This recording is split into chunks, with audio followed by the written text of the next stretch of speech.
Assalamualaikum warahmatullahi wabarakatuh. Waalaikumsalam warahmatullahi wabarakatuh.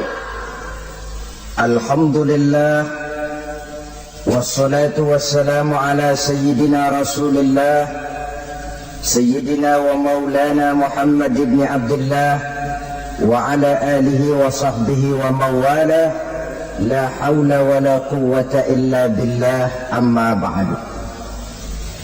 Bapak-bapak, ibu-ibu, saudara-saudara kaum muslimin rahimakumullah. Rumah tangga bahagia menurut agama kita. Sebagaimana yang sama kita maklum bahwa manusia hidup memerlukan idola, memerlukan figur-figur yang akan dijadikan contoh di dalam kehidupannya. Sifat ini dinamakan hubbut taklid atau kecenderungan untuk meniru, dan nampak lebih menonjol pada kehidupan anak-anak remaja atau para pemuda. Siapa yang menjadi idolanya, siapa yang menjadi sentral figur dalam kehidupannya, itulah yang akan dijadikannya sebagai contoh. Kalau idolanya adalah Mick Jagger misalnya, maka tentu yang akan dicontohnya adalah Mick Jagger. Mulai gaya rambutnya, gaya pakaiannya, sampai kepada gaya jalan dan hidupnya. Soal pantas atau tidak pantas urusan nomor 16. Yang penting nyontoh dulu. Inilah kecenderungan daripada manusia. Bagi kita umat Islam, contoh ideal, figur sentral yang sepatutnya jadi idola tidak lain adalah junjungan kita Nabi besar Muhammad sallallahu alaihi wasallam. Beliau menjadi contoh dan panutan oleh karena kepribadiannya yang kompleks. Sejak dari seorang pemimpin negara yang adil sampai kepada seorang jenderal yang gagah berani di medan perang, sampai kepada seorang diplomat yang ulung, pedagang yang jujur, suami yang bertanggung jawab, ayah yang penuh kasih sayang dengan anak-anaknya, dan di dalam keseluruhannya beliau merupakan uswatun hasanah. Termasuk dalam membina rumah tangga bahagia, contoh kita tidak lain adalah rumah tangga beliau. Bagaimana sih rumah tangga Nabi kita itu? Beliau berkata dalam dua kalimat yang singkat tapi punya pengertian yang sangat luas dan dalam tentang rumah tangganya. Beliau mengatakan, baiti jannati, rumah tanggaku adalah sorga bagiku. Satu cerminan yang merupakan refleksi dari keadaan yang membawa kebahagiaan. Padahal sepanjang sejarah yang kita baca, rumah beliau kecil saja. Sarapan pagi pun cuma seteguk air zam-zam, sepotong roti, kadang-kadang sebutir kurma. Tidurnya di atas kain kasar yang separuh jadi selimut, separuh jadi alas tidur. Tetapi di tengah kondisi yang semacam itu, beliau sanggup berkata, baiti jannati, rumah tanggaku adalah surga bagiku. Kenapa kita yang hidup di zaman sekarang, di mana fasilitas sesungguhnya serba lebih menunjang untuk berkata semacam itu, malah kita berkata sebaliknya, baiti nari, rumahku adalah laksana neraka bagiku. Padahal kalau dilihat, rumahnya pun kadang-kadang bertingkat, kendaraan serba berkilat, uang banyak berlipat-lipat, istri pun tak kurang cantik memikat, kadang-kadang jumlahnya 4. Tapi tiap hari kiamat tidak ada ketenangan dan ketentraman di rumah tangga.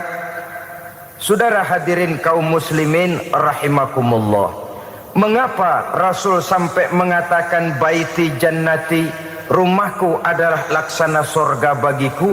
Inilah pokok pembicaraan kita pada pertemuan kali ini. Sebagaimana yang kita maklum bahwa nikah dalam pandangan Islam bukan hanya sekedar untuk memenuhi kebutuhan biologis manusiawi, Tidak hanya sekedar untuk memperkembangbiakkan keturunan, dan juga tidak pula untuk memperturutkan hawa nafsu. Lebih daripada sekedar itu, nikah dalam pandangan Islam merupakan ibadah.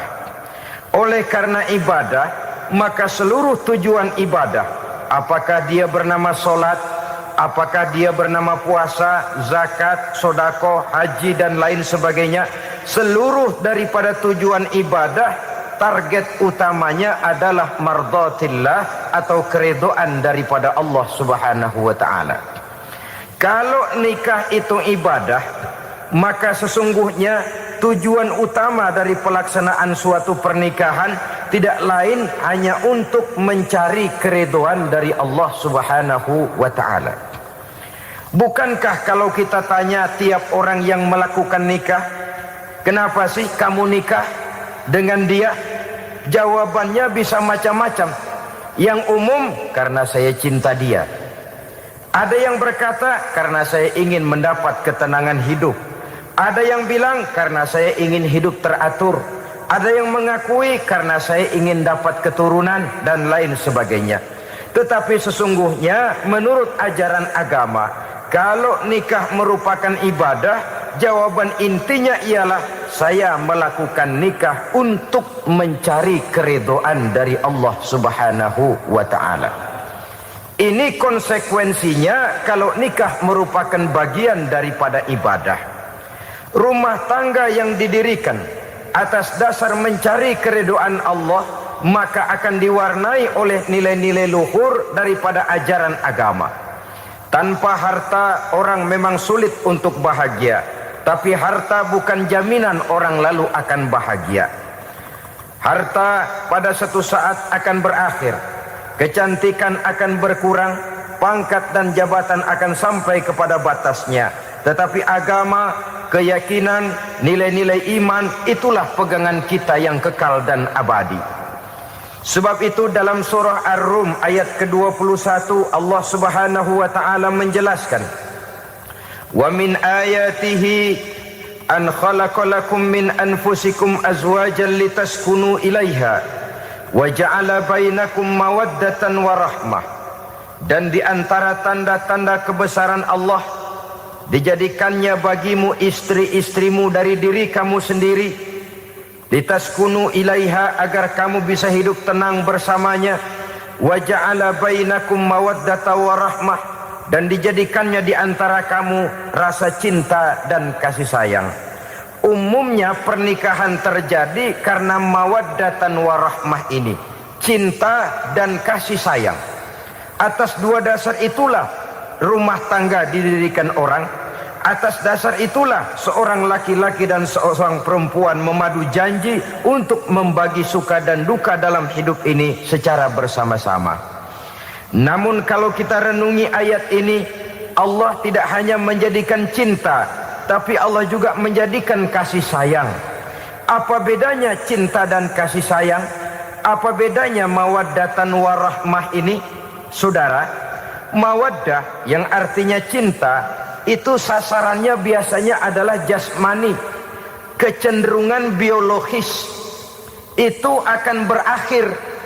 Orang yang mendirikan rumah tangga cuma karena kecenderungan biologis, cuma karena rasa cinta semata-mata, cinta biasanya terkait kepada keindahan. Betul apa benar? Biasanya orang mudah jatuh cinta kepada sesuatu yang punya nilai keindahan. Makanya anak muda jarang yang jatuh cinta sama nenek-nenek. Cinta selalu memandang segi keindahannya. Ini yang namanya mawaddah. Allah tidak mengingkari itu, silakan. Bahwa manusia secara naluri senang kepada serba keindahan, wajar-wajar saja. Tetapi tidak cuma mawaddah, Allah juga menciptakan rahmah, kasih sayang. Mawaddah mungkin ada akhirnya, tapi rahmah tidak akan pernah ada akhirnya. Kalau mawaddah adalah berkecenderungan kepada biologis, jasmaniah, maka rahmah kecenderungan kepada nilai-nilai rohani, kepribadian, kejiwaan dan lain sebagainya. Dikala pernikahan di bawah umur 40 tahun, mungkin masih banyak mawaddahnya, rasa cintanya. Tapi 40 bahkan 50 tahun ke atas, rasanya orang berumah tangga kalau sudah 50 tahun ke atas itu lebih banyak kasih sayangnya ketimbang cinta-cintaannya. Kalau satu rumah tangga hanya didirikan atas dasar mawaddah saja, atas dasar cinta saja, padahal cinta itu terpaut kepada hal-hal keindahan, keindahan satu saat akan menurun. Ya tentu sebagaimana yang kita maklum bersama-sama, belum punya anak memang cantik. Sudah punya anak, kecantikan mulai menurun. Punya anak 2, kulit mulai mengkerut. Punya anak 3, onderdil mulai dol. Punya anak 4, apalagi tidak pandai merawat diri, persis dompet tanggung bulan. Kalau rumah tangga didasarkan kepada rupa yang cantik saja, cinta akan bisa berpindah, paling tidak akan berkurang nilainya. Sebab itu Allah tidak hanya menyediakan mawaddah, warahmah, dijadikannya di hatimu itu tidak cuma sekedar cinta, tapi juga kasih sayang. Nah, kasih sayang inilah apabila berakar dan berurat dari nilai-nilai keagamaan yang akan menopang jalinan rumah tangga bahagia. Mengukuhkan usaha untuk mencapai mardotillah atau keridhaan daripada Allah Subhanahu wa ta'ala. Dengan demikian berumah tangga bukan tujuan. Ini kalau kita lihat dari segi agama. Berumah tangga cuma alat untuk mencapai mardotillah, keridhaan daripada Allah. Seorang suami yang pergi pagi pulang sore peras keringat banting tulang mencari nafkah untuk menghidupi keluarganya, kalau niatnya untuk mardotillah maka pergi usahanya adalah ibadah.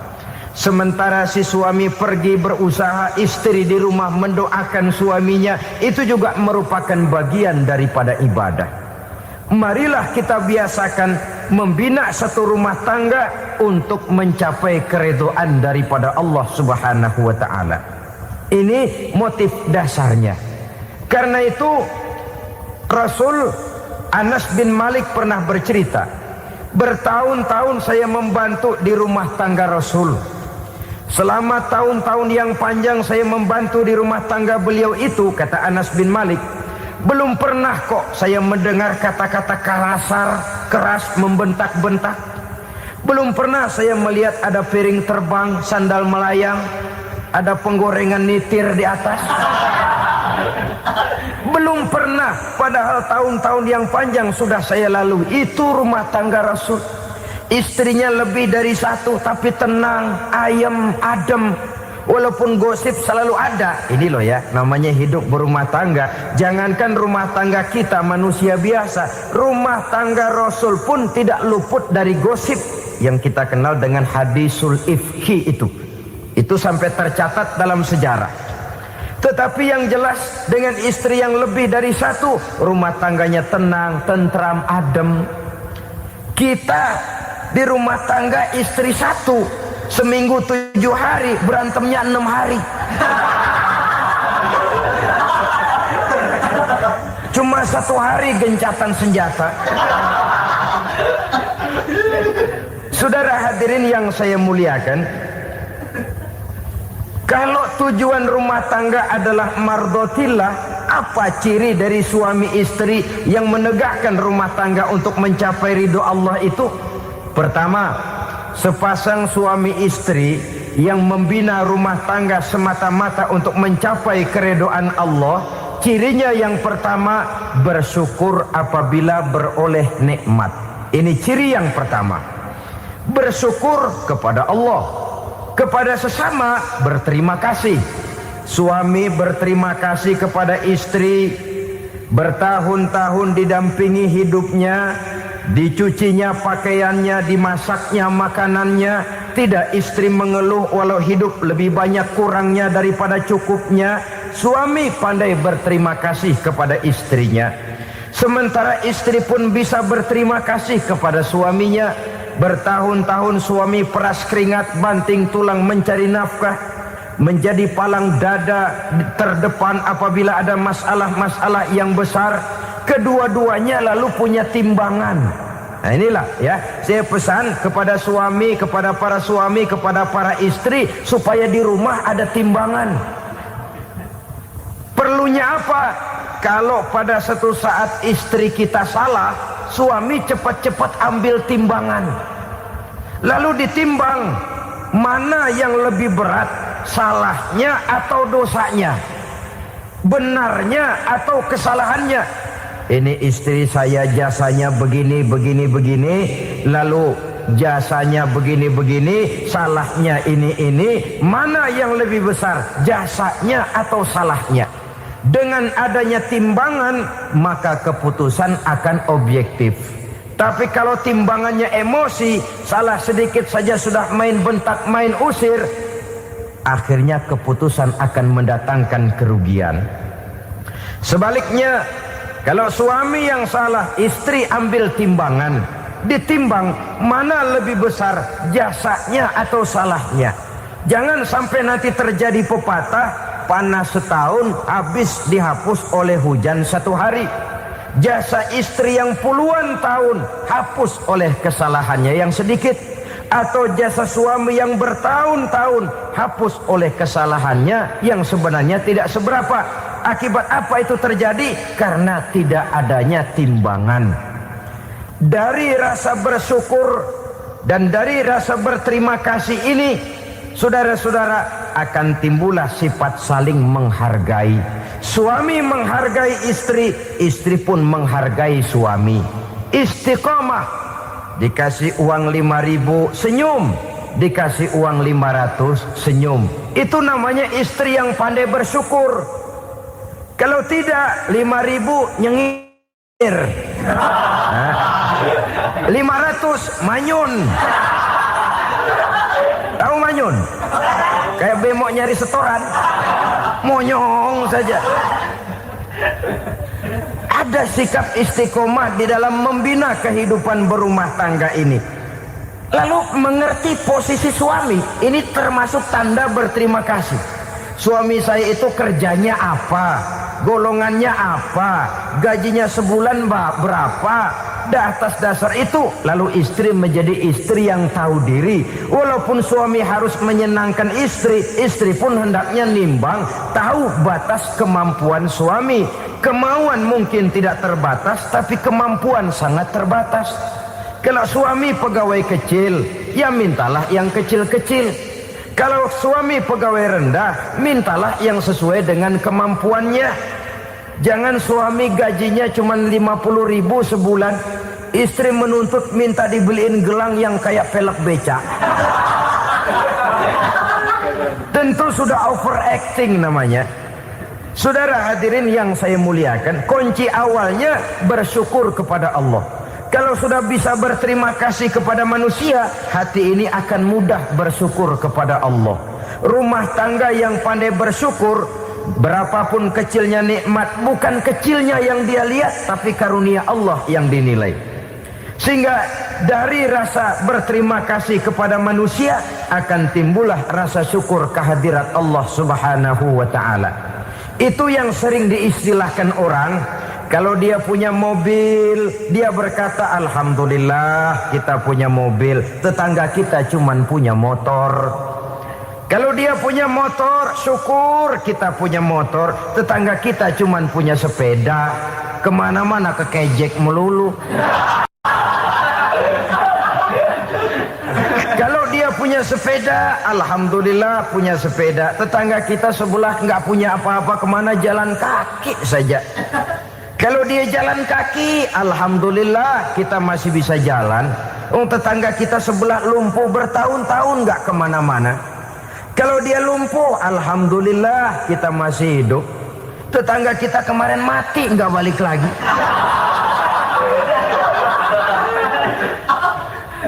Lalu akan timbul rasa syukur. Tapi kalau sudah lumpuh ngelihat yang bisa jalan ngelihat yang naik sepeda, yang punya sepeda lihat yang punya motor lihat yang punya mobil lihat yang punya pesawat.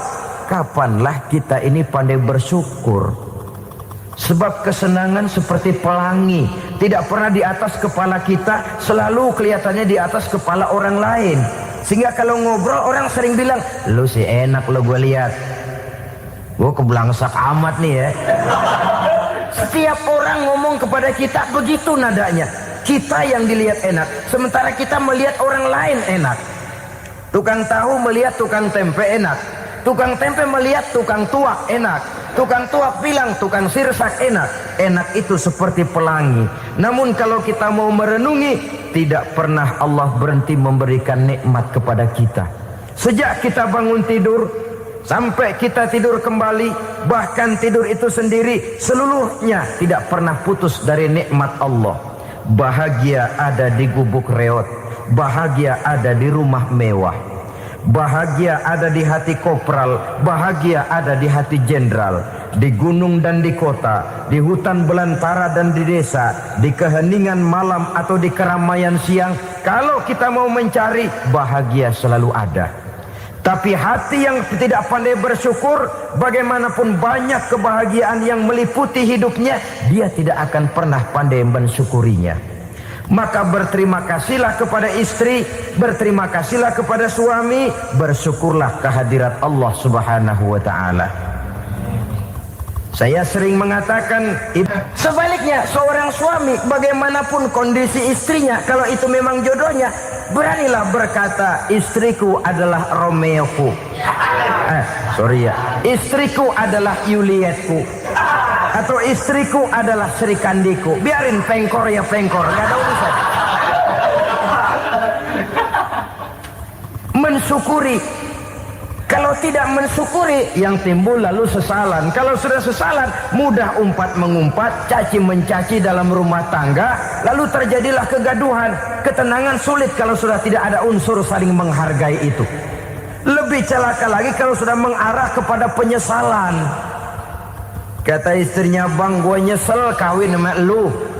Suami digituin bikin gede kepalanya. Kalau lu nyesel apalagi gua, makin nyesel. Iya, coba pikir bertahun-tahun kita berumah tangga, memangnya abang bisa beliin apa sama saya? Itu juga gerobok kalau nggak ngeredit bang. Kalau nggak ngeredit, memangnya kamu bayar kreditan pakai daun pisang? Saudara hadirin yang saya hormati, ini saya tekankan kepada ibu-ibu karena penyakit perempuan umumnya. Pernah Rasul itu pulang Isra Mi'raj cerita, saya pulang Isra Mi'raj diperlihatkan neraka. Neraka ya Rasul? Lalu bagaimana? Saya lihat kok isinya kebanyakan perempuan. Perempuan.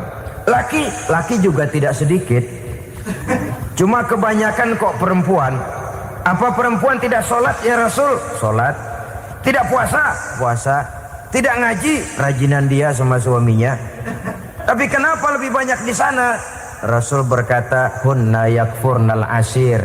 Penyakit umum dari perempuan tidak pandai berterima kasih kepada suaminya. Ini rupanya penyakit umum dari tahun atu.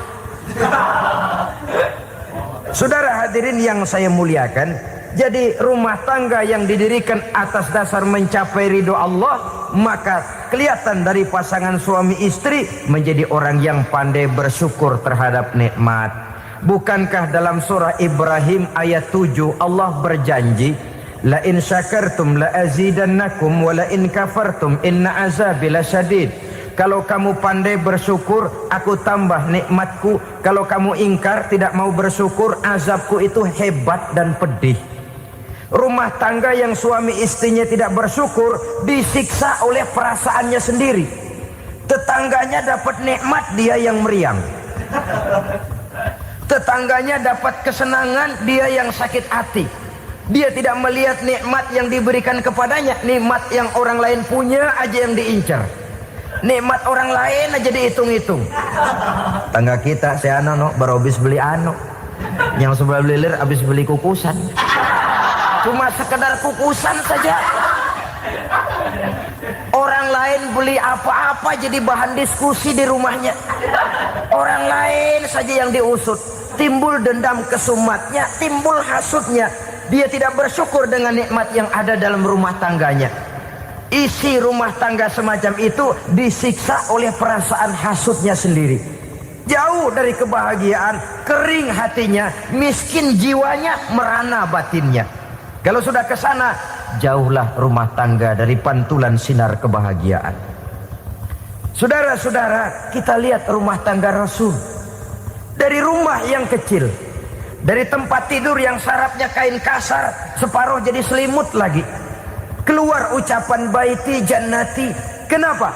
Beliau orang yang pandai bersyukur kepada Allah, bisa berterima kasih kepada istri-istrinya, dan istrinya pun pandai berterima kasih kepada Rasul dan bersyukur kehadirat Allah Subhanahu wa taala. Maka nikmat lalu bertambah. Makin kita syukuri nikmat, makin tambah itu.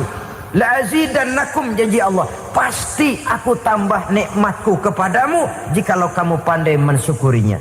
Tapi kalau kamu ingkar, tidak pandai bersyukur, awas, nikmat bisa berubah menjadi azab kalau kita tidak pandai-pandai mensyukurinya.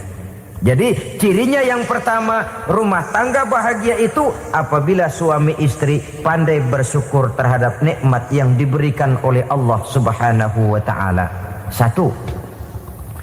Cirinya yang kedua, rumah tangga yang berdasarkan untuk mardotillah, mencapai keredoan Allah, sabar apabila mendapat cobaan. Namanya orang berumah tangga itu persis berlayar di lautan. Suami istri adalah dua orang yang memegang kemudi. Kalau berlayar ombak tenang, angin bertiup sepoi-sepoi basah, lalu bila malam datang bulan bersinar, bintang gemintang gemerlapan, berlayar memang nikmat. Tapi satu saat angin puting beliung bertiup, gelombang menggunung, halilintar menyambar, kemudian petir berkilat. Kalau pada saat itu suami mau ngalor, istri mau ngidul, alamat perahu patah di tengah jalan, kandas di lautan sebelum sampai ke pantai yang akan ditujunya. Oleh karenanya perlu kekompakan. Maka sejak awal seharusnya dalam akan membina rumah tangga yang bahagia, itu lebih baik bicara yang pahit-pahit saja, supaya terjadi kesamaan langkah apabila menghadapi kesulitan dan cobaan. Sabar apabila mendapat cobaan. Rumah tangga seperti kapal di lautan tadi tidak akan sunyi dari hantaman gelombang, tidak akan sepi dari tiupan angin topan, dari kilatan petir, dari sambaran halilintar. Baik suami, baik istri harus sabar menghadapi kesulitan.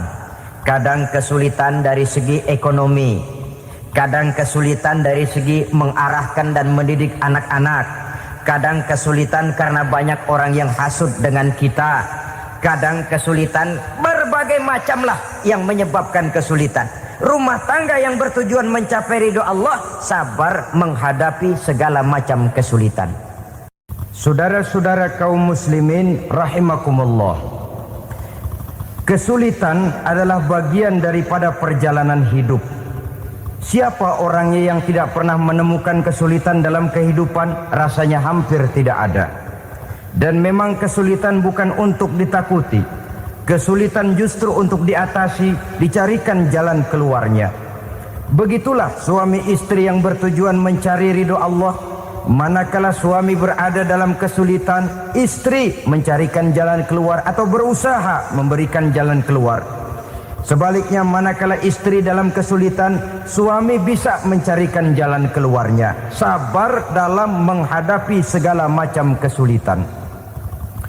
Dalam surah Luqman ayat 17, Allah Subhanahu wa taala berfirman, "Wasbir 'ala ma asabak. Inna dzalika min azmil umur." Dan bersabarlah terhadap apapun yang menimpa kamu. Bersabarlah terhadap segala kesulitan yang kamu hadapi, karena sesungguhnya yang demikian itu merupakan sebagian dari perkara-perkara yang telah ditetapkan oleh Allah Subhanahu wa taala. Saudara-saudara kaum muslimin yang berbahagia, kunci sabar sesungguhnya terletak pada keyakinan bahwa segala sesuatu berasal dari Allah dan segalanya akan kembali kepada Allah Subhanahu wa taala. Rumah tangga yang sabar di dalam menghadapi kesulitan-kesulitan biasanya akan lebih mudah mencari jalan keluar. Tapi kalau sedikit kesulitan datang, kita tertimpa oleh kepanikan, oleh kegelisahan, dan oleh ketakutan yang tidak beralasan, maka kesulitan itu bukan saja tidak dapat diatasi, malah rasanya akan menjadi semakin besar di dalam kehidupan kita. Tidak ada rumah tangga yang tidak pernah berhadapan dengan kesulitan, bagaimanapun besarnya rumah tangga itu. Itulah sebabnya kita memerlukan orang lain. Hidup berumah tangga itu seperti orang punya mata. Kalau mata kita kelilipan, kalau mata orang lain kelilipan, gampang kita tiup. Tapi kalau mata kita sendiri yang kena kelilipan, tentu kita memerlukan orang lain untuk meniupnya. Oleh karenanya, suami istri harus saling mencarikan jalan keluarnya. Walaupun kerjanya berbeda, suaminya pergi mencari nafkah, istrinya berdoa di rumah. Kalau perlu melakukan sholat duha, mendoakan agar usaha suaminya dimudahkan, dan begitu selanjutnya. Sehingga dengan adanya kebersamaan, walaupun tidak selalu bersama-sama, maka masing-masing melaksanakan tugas dengan tenang dan merasa yang satu berbuat untuk kepentingan yang lain. Inilah cirinya yang kedua, sabar bila mendapat dan berhadapan dengan segala macam kesulitan. Kadang orang mendapat kesulitan itu berkeluh kesah. Bukan berkeluh kesah, tapi mencari jalan keluar dan mengambil hikmah yang ada di dalamnya apa? Karena bukan kemudahan, kesulitan yang membuat orang dewasa. Bukan kemudahan, tapi kesulitan yang membuat orang berpikir, dinamis, kreatif. Kalau seluruh jalan yang kita tempuh mudah saja, gampang saja, rasanya monoton kita ini. Kehilangan dinamika dalam perjuangan. Kesulitan yang membuat orang matang, kesulitan yang menempa kepribadian untuk lebih dewasa menghadapi bahtera kehidupan, membuat pandangan makin arif, wawasan makin luas, dan analisa semakin tajam. Sama saja dalam hidup. Sesungguhnya pujian sering menjadi racun, dan caci maki kalau kita tanggapi secara positif sering membuat kita makin dewasa. Jarang orang berpikir kalau dipuji, tapi baru dia merenung dan mencari diri setelah dicaci maki dan dikritik habis-habisan. Walaupun watak umum manusia senang dipuji, marah kalau dicaci maki. Biasanya kalau ketemu cewek cakep, kita bilang, "Kamu cakep deh." Dia paling bilang, "Ah, abang bisa aja." Walaupun dia bilang, "Ah, abang bisa aja," hidungnya mah tetap mekar. Senang kalau dipuji, itu kecenderungan manusia. Marah kalau dicaci maki, marah kalau dikritik. Tapi sesungguhnya pujian sering jadi racun, caci maki sering jadi obat. Orang takut minum obat karena pahitnya, padahal efeknya itu akan lebih memberikan kesehatan kepadanya. Orang takut menghadapi kritik, orang takut dan tidak ingin dicaci maki, padahal itulah yang sesungguhnya menjadi cambuk kalau tidak dia salah tanggap, menjadi sugesti yang mendorong dia lebih maju lagi. Karena memang bukan pujian, tapi caci maki dan kritik yang membuat kita makin berpikir tajam. Jadi rumah tangga yang berhadapan dengan kesulitan demi kesulitan, biasanya kalau ditanggapi dengan sabar akan makin mengokohkan fondasi rumah tangga itu sendiri. Tapi kalau kesulitan dihadapi dengan tidak sabar, lalu mencari jalan pintas, kesulitan ekonomi, kebetulan istrinya cakep, istrinya disuruh ngojek. Dah lo ngojek aja deh, gue nungguin setoran dah. Suami tapak di rumah. Saudara hadirin yang saya muliakan, buat sepintas memang mendatangkan materi itu, mengatasi kesulitan ekonomi, tapi apakah bahagia? Walaupun rumah bisa jadi besar, perabotan bisa serba lebih lengkap dan ada, tapi apakah semuanya mendatangkan bahagia? Sementara suami kehilangan rasa cemburunya, dan dalam agama itu disebut dayus. Dayus, suami yang tidak punya rasa cemburu kepada istrinya. Dan orang dayus kayak begitu, haram mendapat bau sorga. Bau sorga saja tidak dapat, apalagi masuk ke dalamnya. Ya tapi juga jangan lantas mentang-mentang harus cemburu sama istri, overacting. Suaminya nawar sayuran, lakinya pulang ngomel, lu pacaran ya sama tukang sayur. Itu juga over, saudara-saudara. Kesulitan ekonomi diatasi dengan sabar. Sabar dalam arti berusaha dengan tidak mengambil jalan pintas, berusaha tetap berada di jalan yang diridhoi oleh Allah. Ini yang jadi problema ini rumah tangga sekarang ini, kesulitan ekonomi, di mana lapangan kerja sulit, di mana persaingan hidup tajam, sedangkan kita hidup ingin seperti orang lain.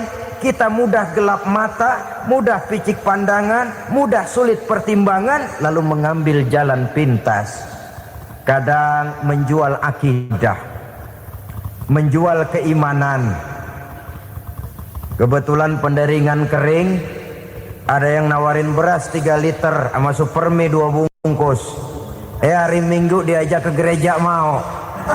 Itu iman kena beras 3 liter telap.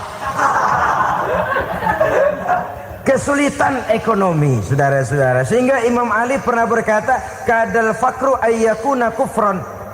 Kemiskinan memang mudah membawa orang kepada kekafiran, kepada perbuatan-perbuatan yang bisa mengundang kekafiran. Oleh karena itu dalam tamsil lain beliau berkata, kalau ada ular dan ada kemiskinan, kemiskinan yang saya getok lebih dulu, kemiskinan yang saya bunuh lebih dahulu.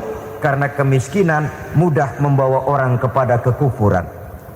Bagaimanapun sulitnya ekonomi yang dihadapi dalam rumah tangga, percayalah satu saat jalan keluarnya mesti ada. Mesti ada. Jangan sampai mengambil jalan pintas yang membuat kita keluar dari jalan yang ditinjau dari segi kemasyarakatan pun mendatangkan aib, ditinjau dari kehormatan berkeluarga pun mendatangkan nista, ditinjau dari segi ekonomi pun barangkali tidak akan mendatangkan kelimpahan materi. Jalan pintas pada umumnya, saudara-saudara, hanya memberikan kenikmatan yang sekejap. Dan apalah itu artinya kalau harus mengorbankan kesenangan yang abadi dan kekal. Kadang-kadang mengorbankan anaknya sendiri, anaknya dikomersilkan. Pokoknya siapa yang nyamper lu berangkat aja dah. Asal pulang nenteng pisang sama jeruk sebongsang, orang tua udah anteng aja udah. Saudara hadirin yang saya muliakan, setiap kita selalu berhadapan dengan kesulitan. Karena itu rumah tangga yang bertujuan mencapai mardhatillah, mereka sabar dalam menghadapi kesulitan. Tidak ada beras, puasa saja, puasa sunnah. Puasa sunnah, lapar tapi ada pahalanya, daripada tidak puasa lalu ngegerundel. Brengsek Tuhan, gue sembahyang melulu lapar juga. Sudah lapar tidak berpahala. Bukankah Rasulullah sendiri kalau pulang ke rumah Aisyah lalu berkata, ya Humairah, ada makanan hari ini? Ada makanan yang enggak ada bang. Alhamdulillah, kalau begitu saya puasa. Pulang dari mana-mana perut lapar, mau makan tidak ada makanan, bukan marah, bukan ngamuk, puasa. Maka boleh puasa sunnah, niatnya udah siang, jam 10, jam 11, asal dari pagi belum makan apa-apa. Niatnya jam 10, sah, dengan catatan dari pagi belum makan apa-apa. Jangan sudah sepiring setengah baru niat, itu lain. Itu ngojek namanya itu. Pengertian dalam kesulitan. Satu malam beliau pulang dari masjid agak larut. Habis ngajar banyak yang bertanya. Ketuk pintu, assalamualaikum. Assalamualaikum. 3 kali beliau memberi salam, tidak ada jawaban, tidak dibukakan pintu. Rupanya istri beliau lelah bekerja di waktu siang, tidurnya pules benar. Marahkah Rasul? Tidak. Beliau gelar sorban, tidur di depan pintu. Asraful anbiya wal mursalin ini, Rasul termulia ini, karena menghargai istrinya, tidur di depan pintu. Sampai Aisyah bangun sepertiga malam, terkejut buka pintu, suaminya ada di depan pintu. Beliau bangunkan. Ketika dibangunkan, Rasul lebih dulu berkata, maaf sayang, saya pulang terlambat. Sudah nggak dibukain pintu, tidur di depan, dibangunin, beliau duluan yang minta maaf. Pengertian. Kalau emosi, memang nggak dibukain pintu, tidur di depan. Begitu dibukain, yang enak kita tunjuk jidatnya.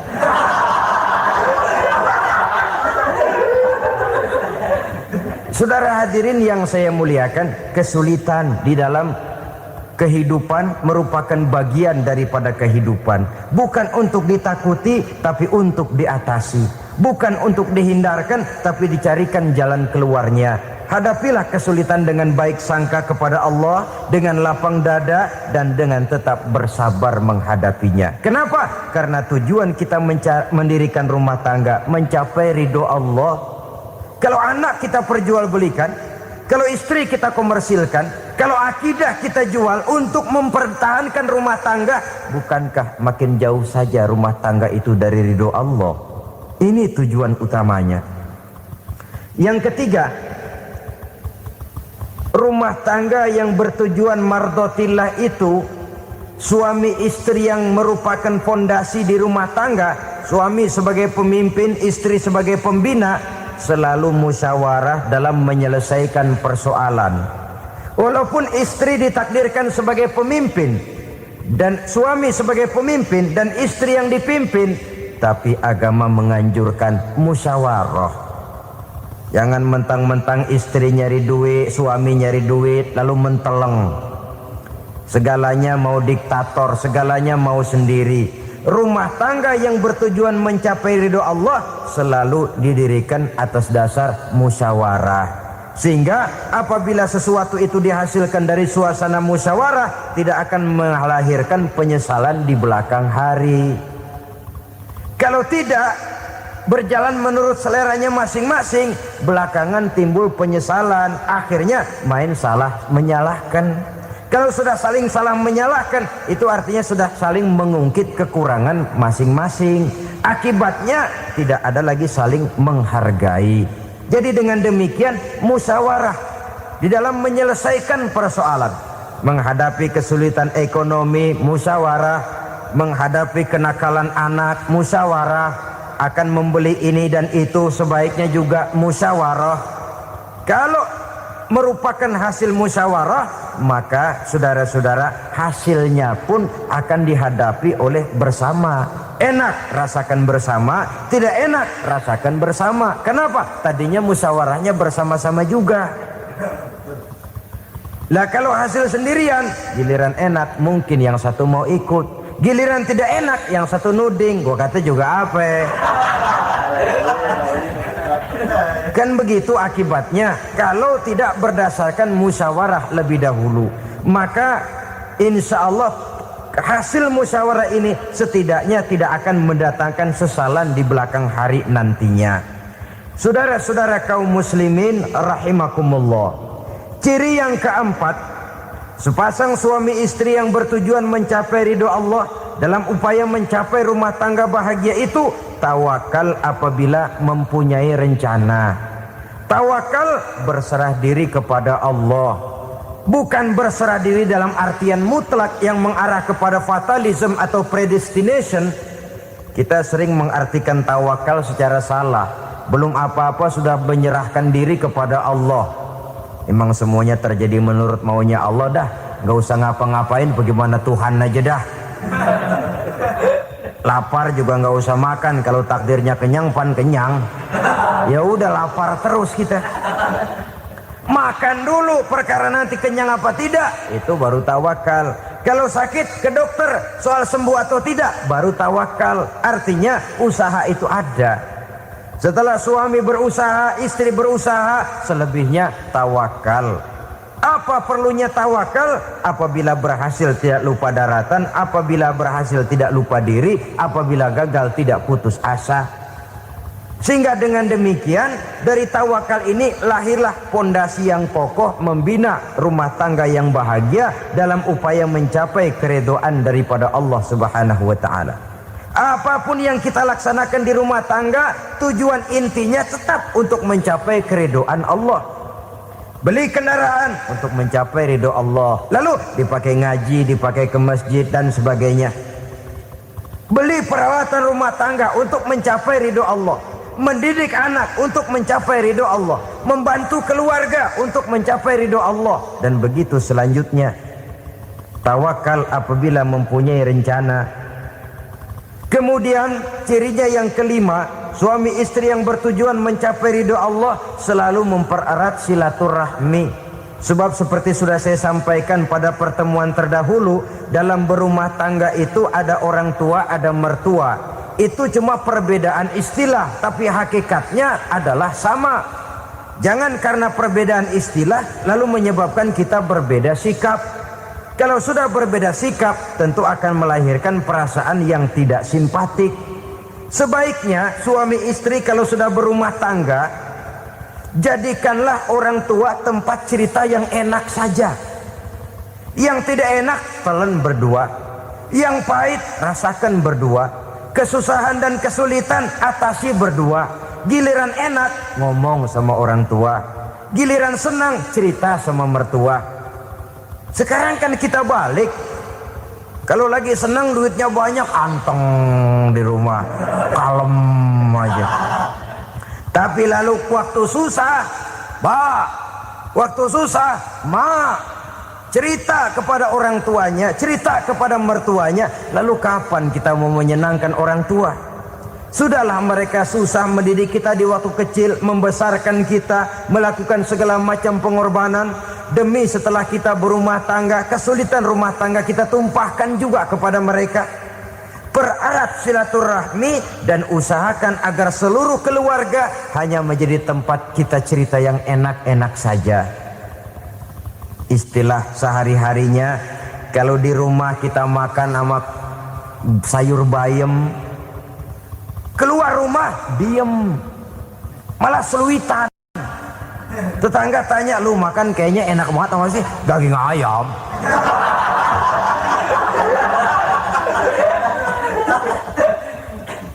Lalu tetangga akan berbisik, itu makannya tuh orang enak bener ya, rumah tangganya tiap hari makan sama daging ayam. Biarlah paling kurang itu jadi doa, daripada kita makan sama kangkung lalu ribut, ngomel di mana-mana. Gua kesel banget sama bini gua. Di warung ceritanya lagi. Kenapa? Saban sari gue direbusin kangkung mulu. Brengsek. Di warung cerita ada RT, ada RW. Gara-gara makan sama kangkung se-RT tahu. Akhirnya mungkin kalau kita berangkat orang hitung dari jauhan. Lihat, kangkung liwat gitu.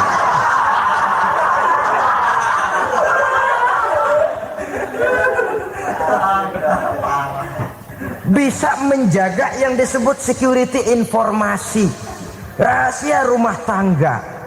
Bahkan pernah saya berikan contoh karena ingin menghargai. Suami beliin kain batik buat istrinya. Istri tahu begitu sepintas, nih kain jelek nih. Tapi karena mau menyenangkan suaminya, dia bohong. Bagaimana bu, kain yang bapak beliin? Aduh bagus bener pak, bagus sekali itu kain. Warnanya pak emang yang model begitu tuh. Tetangga kita mana ada yang pakai kain begitu pak? Ya emang nggak ada, jelek. Menghargai. Sebab kalau waktu itu si istri jujur, yang timbul sakit hati suami. Bagaimana bu kain yang saya beliin? Goblok lo. Kain begitu dibeliin di pasar juga banyak 1.400, campur odol lagi. Sudahlah suami punya niat baik, sampai rumah digoblok-goblokin, tidak ada lagi rasa saling menghargainya. Begitu pentingnya mempererat silaturahmi ini, sampai Nabi berpesan, isnani la yanzurullahu ilaihima yaumal qiyamah qati'ur rahim wa jarus su. Ada dua golongan manusia yang di akhirat nanti tidak akan dilihat oleh Allah, tidak akan diopeni oleh Allah, didiemin aja. Siapa mereka? Pertama, orang yang suka memutuskan silaturahmi. Yang kedua, tetangga yang jahat dengan tetangganya. Dua golongan manusia ini, pemutus silaturahmi, kemudian juga tetangga yang jahat dengan tetangganya, ini tidak akan dipandang oleh Allah di hari akhirat nanti. Jadi pererat silaturahmi, sebab kita ini zon politikan, makhluk yang bermasyarakat, yang tidak bisa hidup sendirian. Setiap kita memerlukan orang lain. Kita disebut kaya karena ada yang miskin. Kita disebut alim karena ada yang awam. Kita disebut berkuasa karena ada rakyat jelata. Tanpa rakyat tidak ada penguasa. Tanpa yang miskin tidak ada orang kaya. Kalau tidak ada yang jelek, siapa yang bilang cakep? Karena ngimbangi. Saudara hadirin, atas dasar ini mestinya kita selalu bersyukur dalam segala posisi. Tidak lalu salah terima kepada karunia yang diberikan Allah kepada kita. Saudara hadirin yang saya hormati, pererat silaturahmi, jadikan orang-orang tua kita tempat kita cerita yang enak-enak saja. Yang tidak enak, telan sendiri, usahakan sendiri, carikan jalan keluarnya sendiri. Setidaknya ya diam sajalah. Kalau belum bisa membalas budi baik orang tua, setidaknya jangan menyakiti hati orang tua kita. Sudah lelah dan payah dia mengasuh kita, membesarkan kita, merawat kita, demi setelah kita berumah tangga, seluruh kesulitan kita bawa lagi kepadanya. Karena itu buat para istri juga ini perhatian. Kalau dimarahi suami, jangan cepat-cepat pulang ke rumah orang tuanya. Nggak boleh diomelin dikit, main buntal aja. Gua pulang dah. Pulang. Sampai sana cerita habis-habisan, dikucek kejelekan suaminya. Nanti 2-3 hari balik aja lagi. Kan nggak lucu jadinya. Saudara hadirin, begitu juga suami. Mencaci maki habis istrinya, 2-3 hari baik aja lagi. Konyol, istrinya sudah dicaci maki habis-habisan, dijeleki leluhur-leluhurnya, 2-3 hari baik lagi. Mesraan lagi. Kata bininya dalam hati, gua lu jelekin juga, lu pakai juga, payah.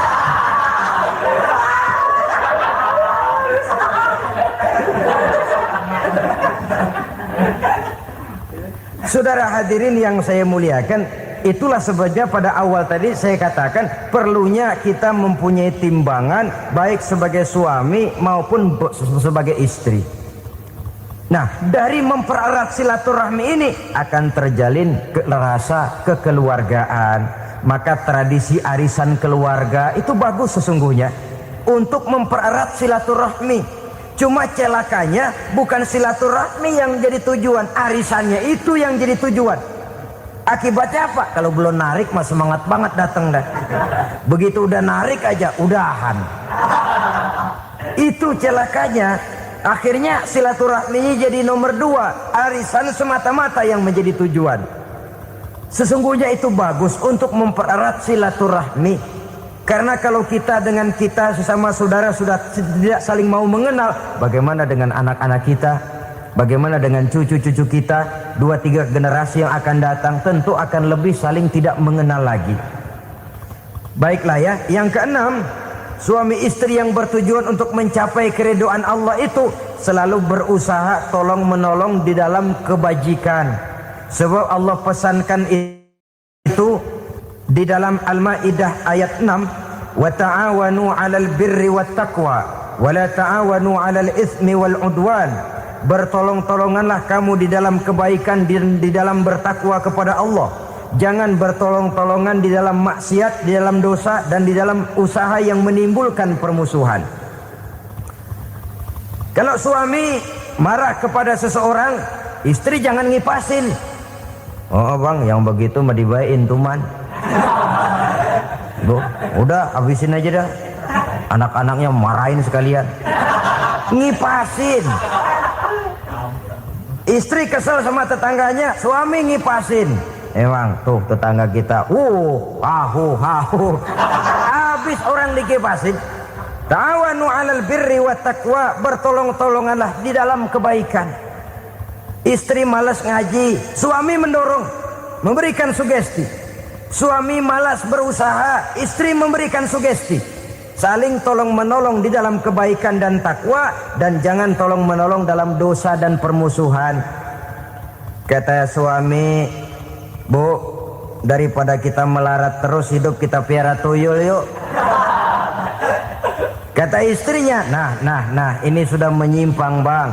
Bersabarlah, bagaimanapun insya Allah kita tidak akan mati kelaparan. Piara tuyul itu nanti jadi pindah akidah, merusak iman, berteman dengan setan.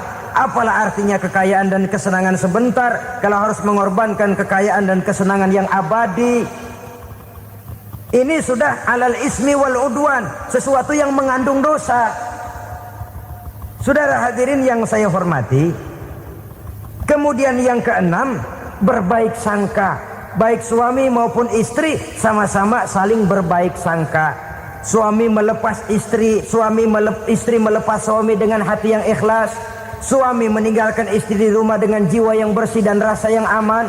Ada rasa baik sangka, dan ini modal dasar. Kalau sudah dilandasi oleh buruk sangka, tentu yang lahir nanti adalah perasaan-perasaan yang tidak baik. Akibatnya sangat tidak menguntungkan. Inilah beberapa ciri dari rumah tangga yang didirikan atas dasar mardhatillah, mencapai keridhaan dari Allah. Nanti akan menyusul tujuan berikutnya, diantaranya mendapat keturunan, diantaranya lagi mendatangkan gairah untuk lebih berusaha mencari rezeki karena sudah merasa punya tanggung jawab berupa anak dan istri. Mempererat silaturahmi. Itu cuma tujuan-tujuan sekundernya saja. Tujuan primernya kita melakukan suatu nikah untuk mencapai keridhaan dari Allah Subhanahu wa ta'ala. Silakan punya istri cantik, kaya, tapi tujuan utamanya kita membina rumah tangga untuk mencapai ridho dari Allah. Karena itu dasarnya mawaddatan warahmah. Jangan cuma cinta, tapi juga kasih sayang. Cinta, kecenderungan kepada jasmani akan berakhir, tapi kasih sayang, kecenderungan kepada rohani, makin tua malah makin erat, makin tua malah makin mesra. Sehingga kadang kita menampak kakek-kakek dan nenek-nenek lagunya kayak pengantin baru. Apa cinta-cintaan? Tidak. Bagaimana kakek-kakek sama nenek-nenek harus bilang I love you? Yang masih ada itu waktu itu mawaddah, kasih dan sayang. Itu yang akan kekal, itu yang akan abadi. Tanpa materi orang sulit untuk bahagia, tapi materi semata bukan jaminan orang untuk bahagia. Nah, ciri yang terakhir dari rumah tangga yang bertujuan mencapai ridho Allah, sinar agama kelihatan di dalamnya. Baik suami maupun istri sama-sama orang yang taat melaksanakan ajaran agama. Saudara, mudah-mudahan walaupun singkat dapat menjadi sumbangan moral dalam kita mewujudkan rumah tangga yang bahagia menurut contoh yang diberikan oleh Rasulullah sallallahu alaihi wasallam. Terima kasih atas perhatian saudara. Mohon maaf atas segala kekurangan. Usikum wa nafsi bitaqwallah. Wassalamu alaikum warahmatullahi wabarakatuh.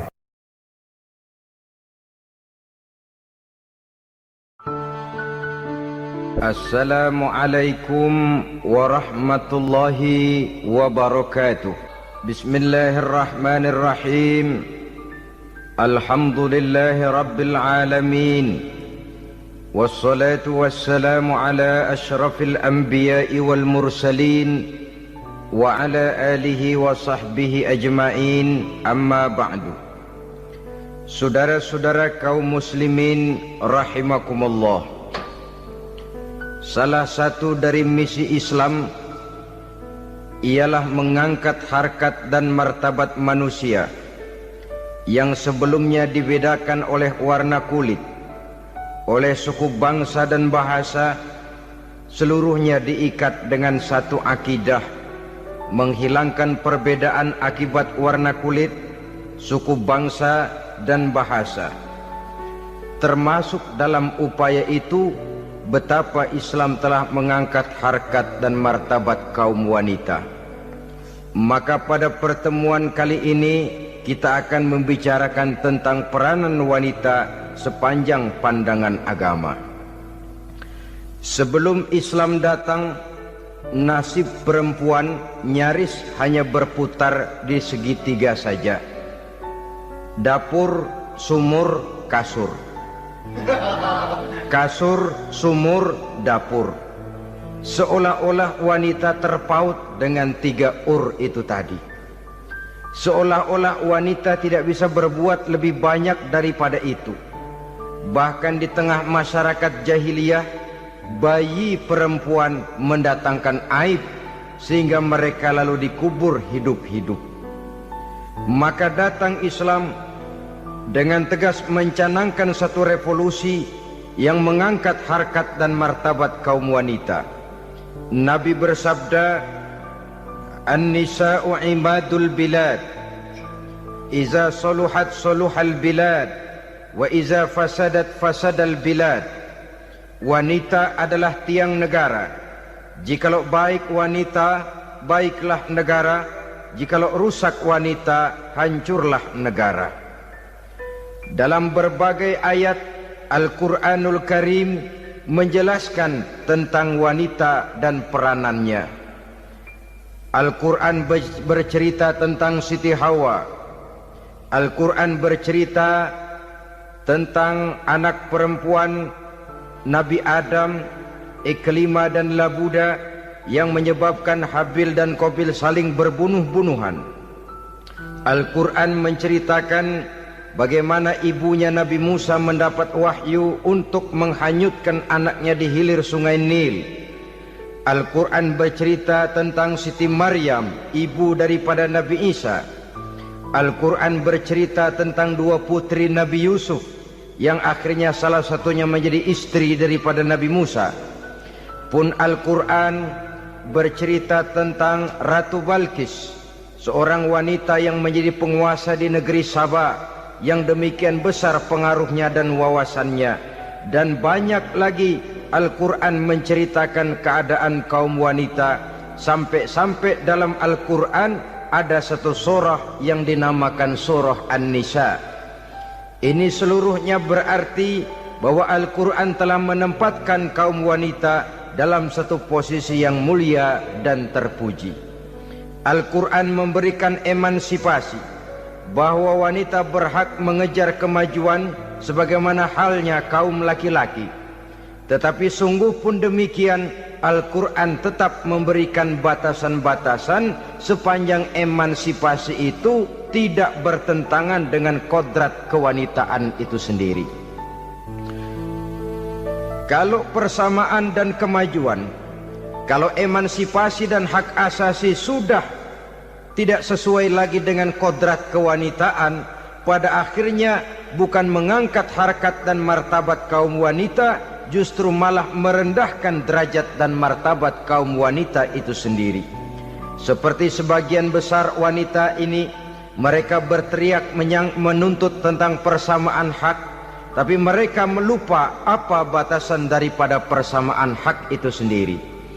Sesungguhnya Islam dengan segala konsepsinya yang mengangkat martabat kaum wanita itu memberikan keleluasaan kepada kaum wanita untuk maju bersama laki-laki sepanjang tidak menginjak-injak kodrat kewanitaan itu sendiri. Kalau sudah sampai kepada menginjak kodrat kewanitaan, maka akan merendahkan martabat kaum wanita. Sebab apa?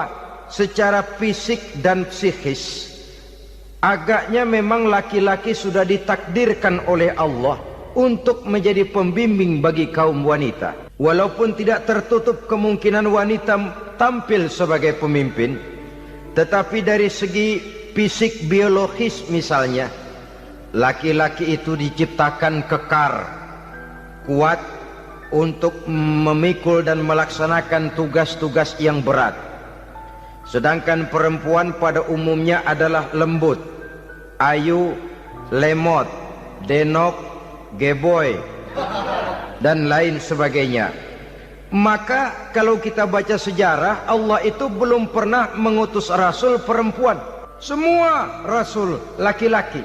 Sebab apa? Secara fisik biologis tugas kerasulan lebih dimungkinkan oleh seorang laki-laki. Tugas rasul itu berat. Kadang-kadang perang, dicaci maki, berhadapan dengan ujung tombak, ujung pedang dan lain sebagainya. Makanya seluruh rasul laki-laki, dan Allah belum pernah mengutus rasul perempuan. Dari segi lain, perempuan itu banyak terhalang untuk melaksanakan ajaran agama. Misalnya 1 minggu dalam sebulan perempuan itu terkena cuti khusus, mengalami masa menstruasi, tidak sholat, tidak puasa, tidak melaksanakan ajaran agama yang tidak dibolehkan pada saat menstruasi itu. Kalau ada rasul perempuan, lalu saat malaikat akan menyampaikan wahyu, kebetulan rasulnya sedang wah, itu bisa balik lagi malaikat Jibril ke langit itu. Mau turun nyampein wahyu, balik lagi ke atas, ditegur, kenapa balik lagi Jibril? Rasulnya lagi head.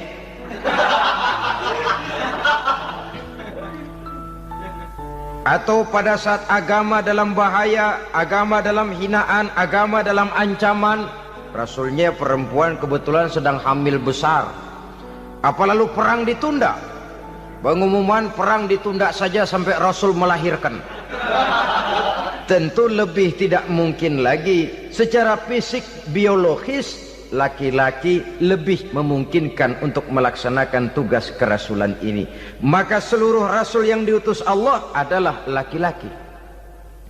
Saudara hadirin yang saya muliakan, sungguh pun demikian, Islam itu mengangkat martabat wanita sedemikian tinggi sebagai tiang negara yang menentukan jatuh dan bangunnya negara, yang ikut mewarnai bahkan menjadi warnanya suatu negara. Walaupun peranannya memang tidak begitu kelihatan, tapi sesungguhnya amat sangat menentukan. Oleh karenanya, secara umum emansipasi yang digariskan oleh Islam, emansipasi yang tidak bertentangan dengan kodrat kewanitaan di berbagai aspek kehidupan. Kalau sekarang emansipasi ini kelihatannya sudah salah pasang, salah kaprah. Bahkan belum lama kita menyaksikan bagaimana ada binaragawati. Di zaman sekarang perempuan sudah mulai angkat besi. Saya mulai mikir kalau perempuan sudah pada angkat besi, ini sudah tanda suaminya udah deket dibanting-bantingin ini. Tahun-tahun mendatang mungkin akan menyusul perempuan mulai narik becak.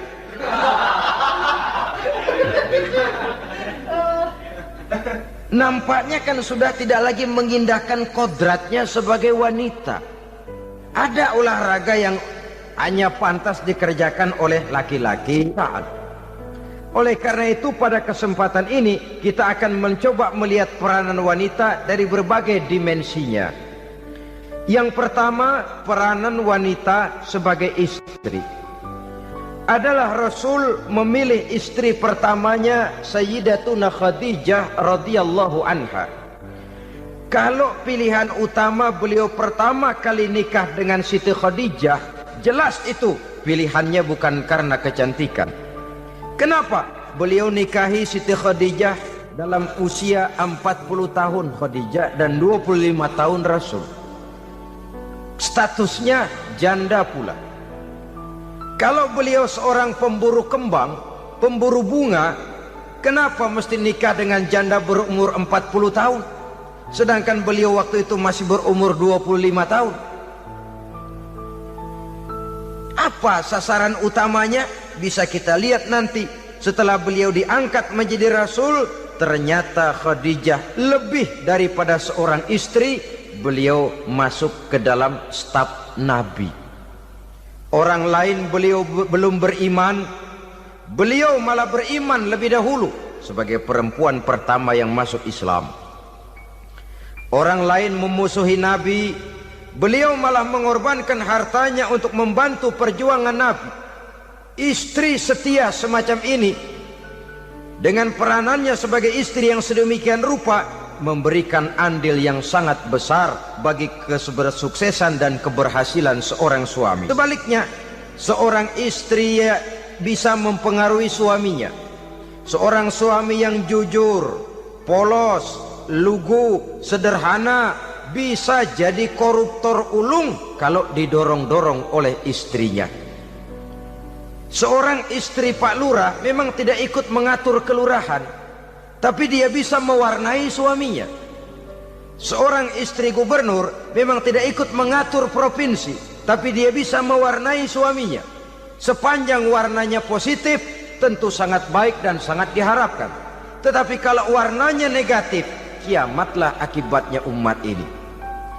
Oleh sebab itu, peran pertama dari kaum wanita sesungguhnya adalah sebagai istri yang mendampingi suami untuk mengolah dan melaksanakan tugas-tugas besar.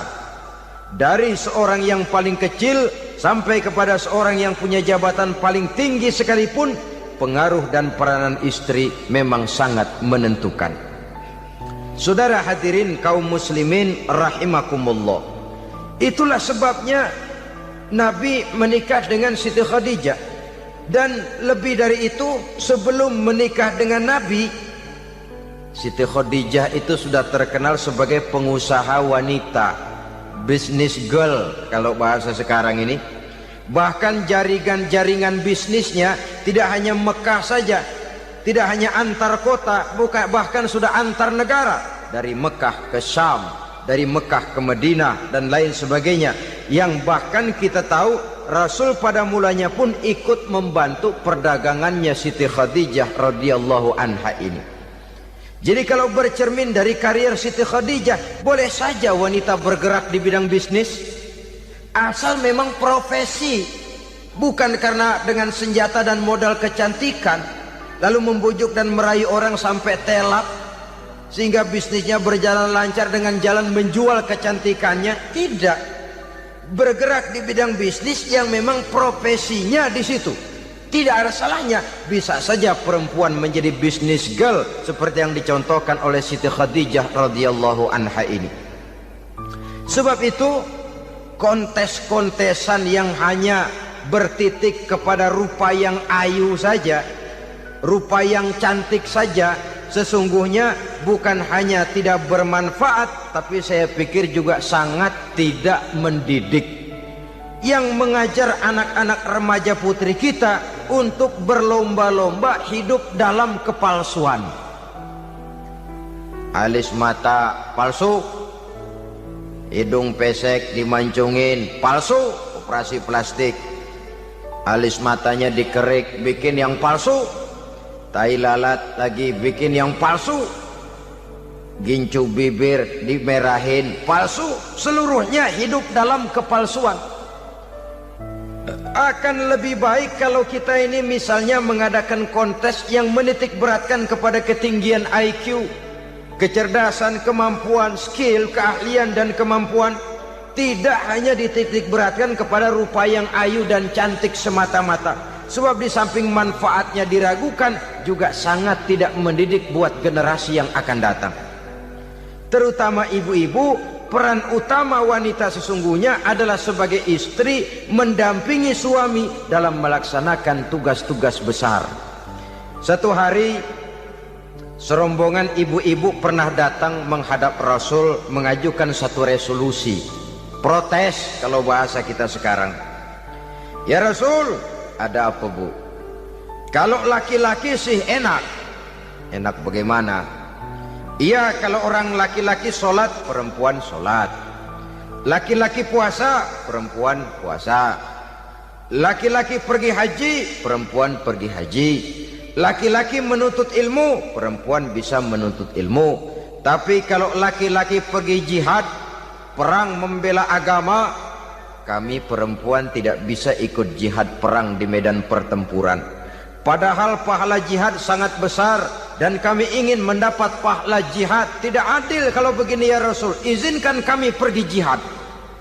Ini perempuan di zaman Rasul, kalau ada kebaikan tidak bisa ikut, rasanya rugi bukan main, lalu protes. Apa jawab Rasul? Beliau senyum. Ibu-ibu jangan khawatir. Walaupun ibu-ibu tidak maju ke medan perang, ada ibadah yang pahalanya sama dengan pahala jihad itu. Apa ya Rasul? Beliau menjawab, jihadukunna fi baitikunna. Jihadnya ibu-ibu, jihadnya kaum wanita adalah di rumah tangganya sebagai istri. Memasak makanan suaminya, mencuci pakaian istrinya, mengasuh, merawat dan membesarkan anak-anaknya, itu seluruhnya bagian daripada ibadah yang pahalanya tidak kurang dengan pahala jihad. Kenapa? Al-Quran itu memberikan sesuatu sesuai dengan kedudukannya. Kalau perempuan pergi perang jihad membela agama, musuhnya laki semua, kayak apa perangnya? Itu musuhnya bisa nggak mau pakai pedang, perangnya udah gulat aja udah. Sehingga Rasul lalu memberikan satu jalan keluar yang membuat wanita-wanita itu lega.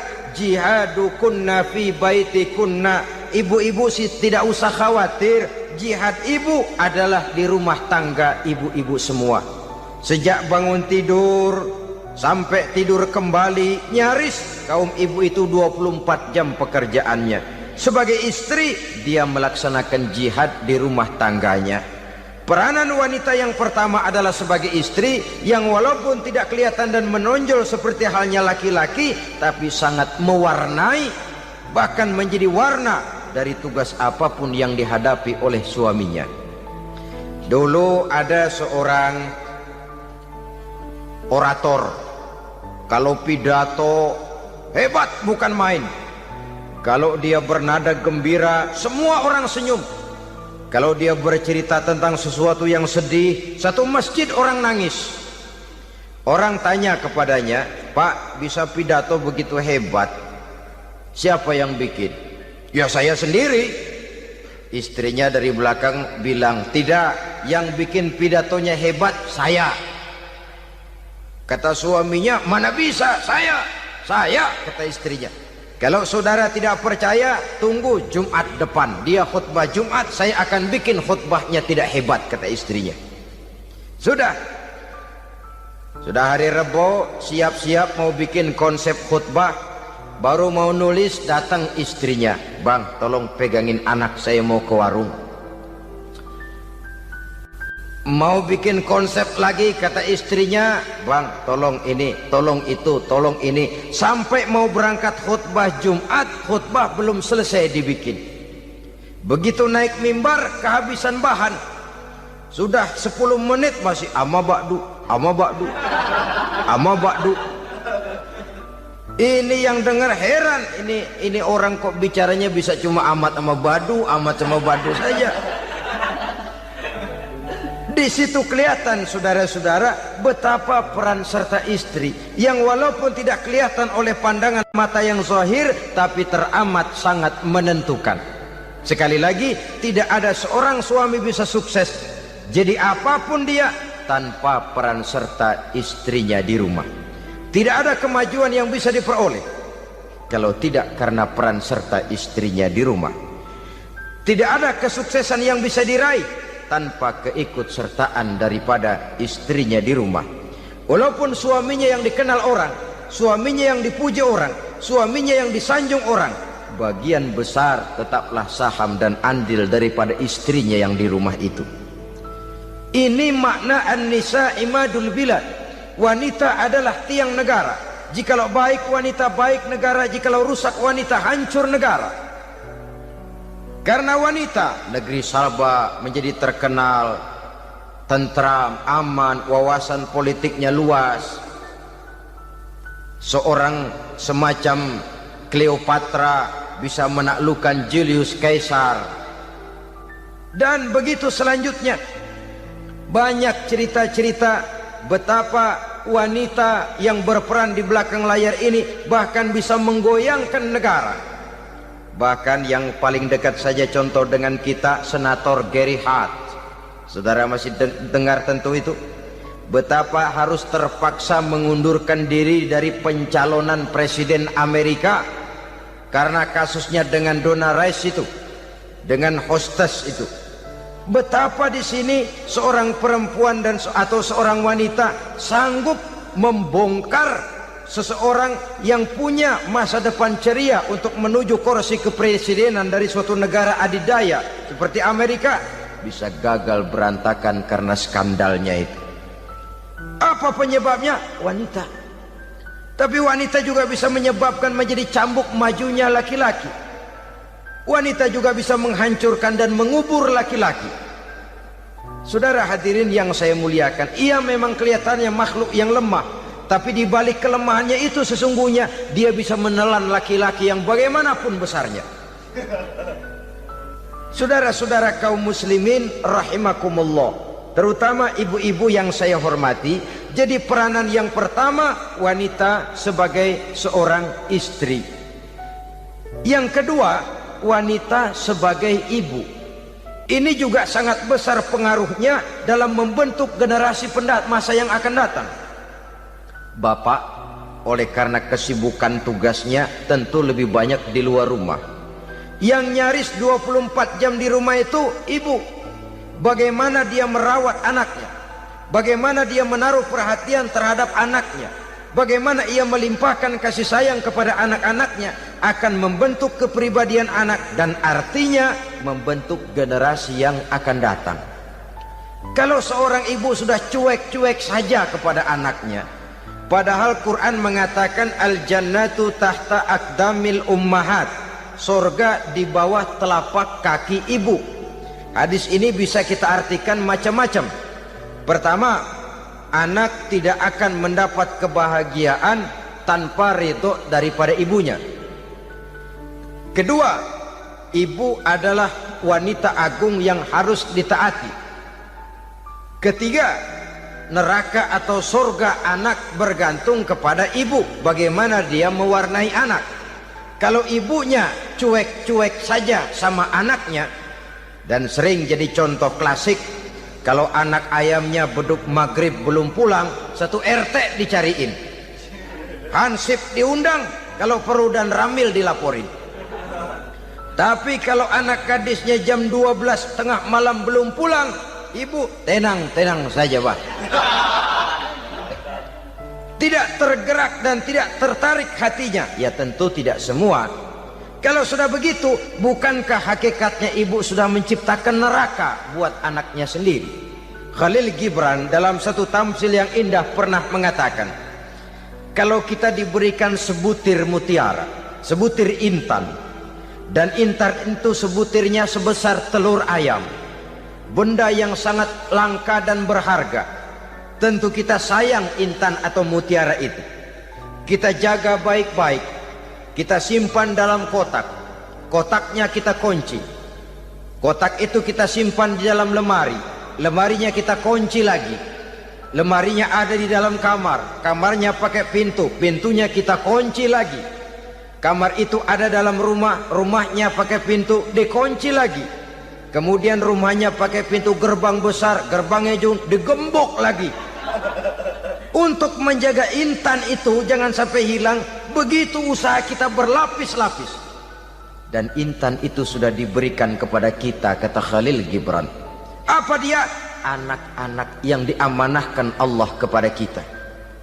Itu intan-intan mahal, itu mutiara-mutiara pilihan yang dititipkan dan diamanahkan untuk kita jaga sebaik-baiknya.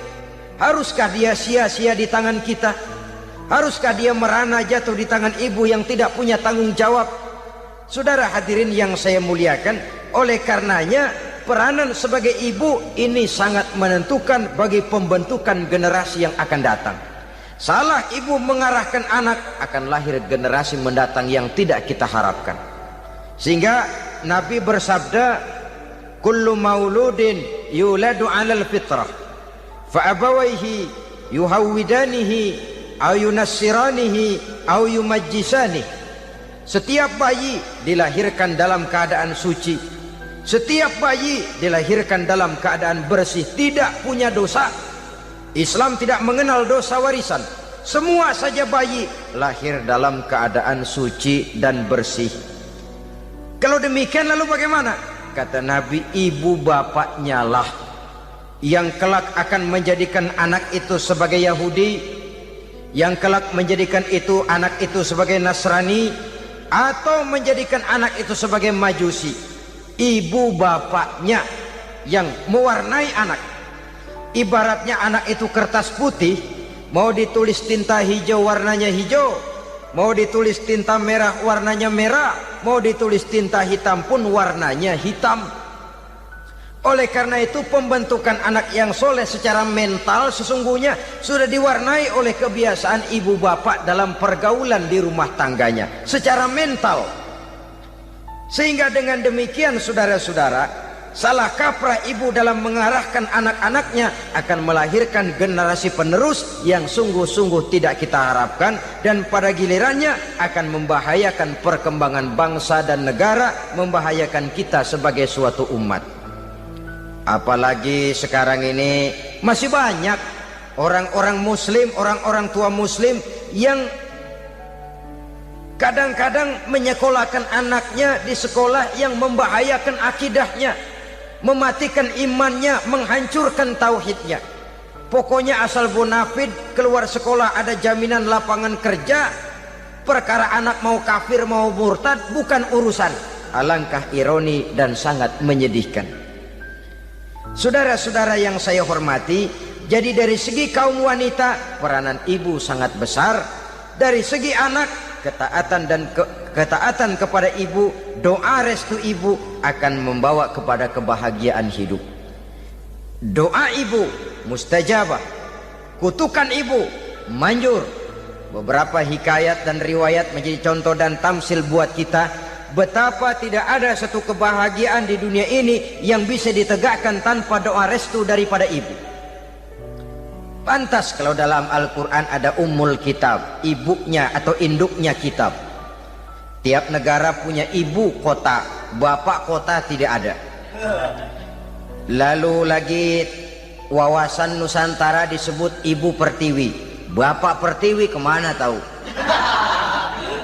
Saudara hadirin yang saya muliakan, lalu dalam peringatan hari-hari besar nasional ada yang namanya Hari Ibu.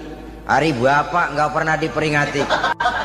Ada Hari Ibu, dan ibu itu pun ada Ibu Kartini, ada Ibu Dewi Sartika, dan macam-macam lagi yang seluruhnya merupakan refleksi dan gambaran betapa peranan kaum wanita di dalam kehidupan ini yang memang banyak mewarnai dan menjadi warna dari suatu kegiatan. Saudara-saudara kaum muslimin rahimakumullah, apabila yang pertama tadi kita melihat peranan kaum wanita sebagai istri, betapa ia berpengaruh besar dalam ikut menunjang keberhasilan dan kesuksesan suaminya.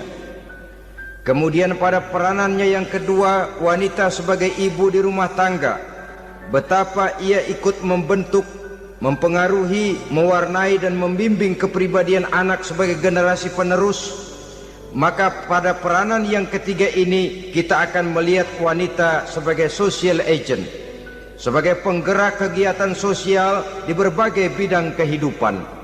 Apakah itu bernama majelis taklim, apakah itu bernama perkumpulan dan yayasan-yayasan kemanusiaan, organisasi-organisasi yang bergerak di bidang pendidikan, bahkan di zaman sekarang bukan hanya menjadi penggerak sosial, bahkan sudah banyak kaum wanita yang menggerakkan satu bangsa.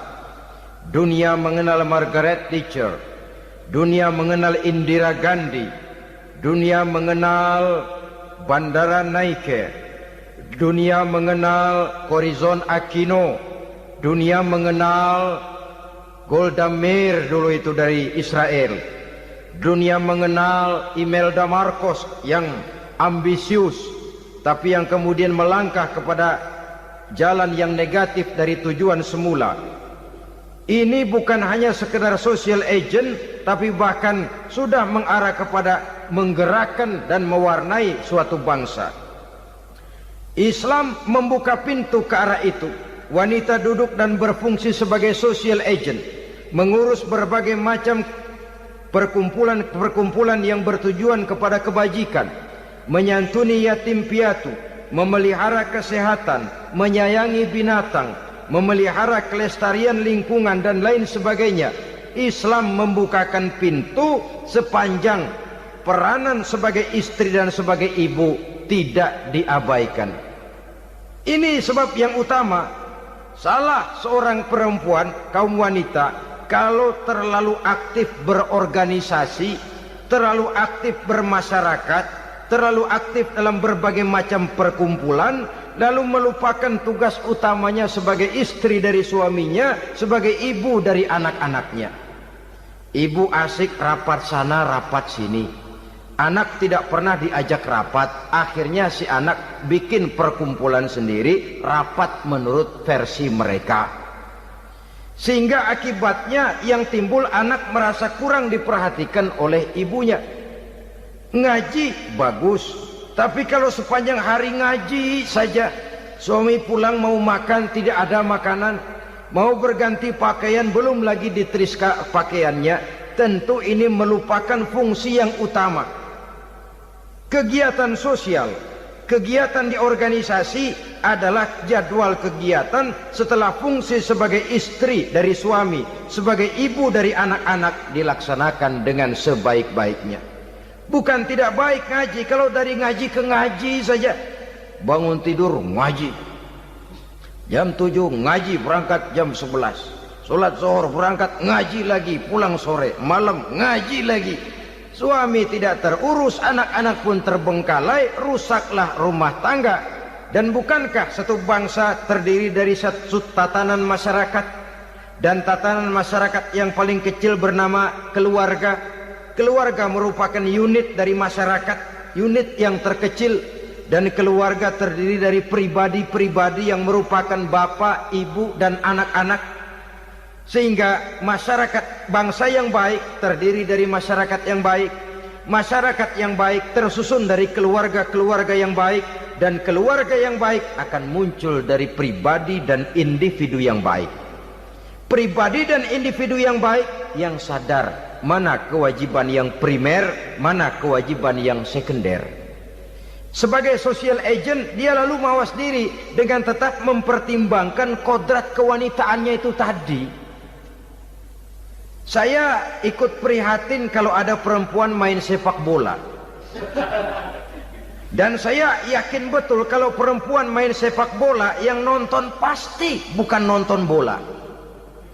Ya mungkin bola juga, tapi bola yang mana? Itu wallahu a'lam. Boy, ya dicari olahraga yang sesuai dengan kodrat kewanitaan begitu.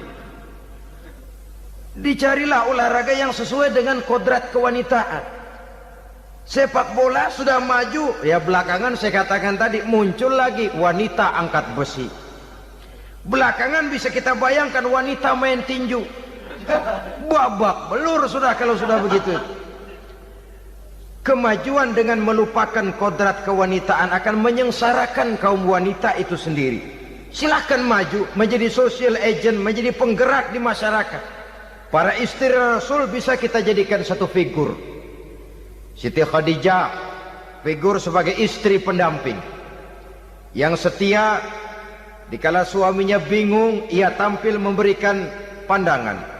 Dikala suaminya bingung, ia memberikan tanggapan. Dikala suaminya dimusuhi orang, ia menampakkan kesetiaannya. Kau tidak sendiri bang, aku di sisimu. Dikala jiwanya gelisah ketika pertama kali menerima wahyu berhadapan dengan malaikat Jibril, Khadijah yang menghibur. Kalla ma yukhzikallahu abada. Tidak apa-apa bang, Allah tidak akan menyusahkan kau untuk selamanya. Tenang sajalah, tenang. Abang orang baik-baik, Allah tidak akan menyengsarakan abang. Peran sebagai istri. Dan Rasul mantap, sehingga bertahun setelah Khadijah wafat selalu terkenang dan dikenang oleh Rasul. Pernah satu saat beliau itu seperti orang melamun. Aisyah tanya, kok seperti ngelamun bang? Iya, kata Rasul, saya seperti mendengar suara terompahnya Khadijah di surga. Padahal Khadijah sudah lama wafat. Aisyah mendengar itu rada sedikit manyun. Kata Aisyah, Bang, cukup sekali ini saja, jangan sebut-sebut lagi nama itu ya. Cemburu rupanya. Ya soal cemburu sih nggak bini Nabi, nggak bini kita, namanya cemburu. Perempuan mesti ada. Apa jawab Rasul? Ya Humairah, Aisyah, haruskah saya melupakan seseorang yang dikala orang lain memusuhi saya, dia mati-matian membela saya. Dikala orang lain mau membunuh saya, dikorbankan hartanya untuk membantu perjuangan saya. Mestikah saya melupakan orang yang begitu baik? Tidak, Aisyah. Sepanjang nafas masih ada, sepanjang itu saya tidak akan bisa melupakan Khadijah sayang. Peran sebagai istri Khadijah ini, peran sebagai istri. Suaminya bingung, istrinya memberikan hiburan. Kadang kan tidak, suami bingung, istri bingungan lagi.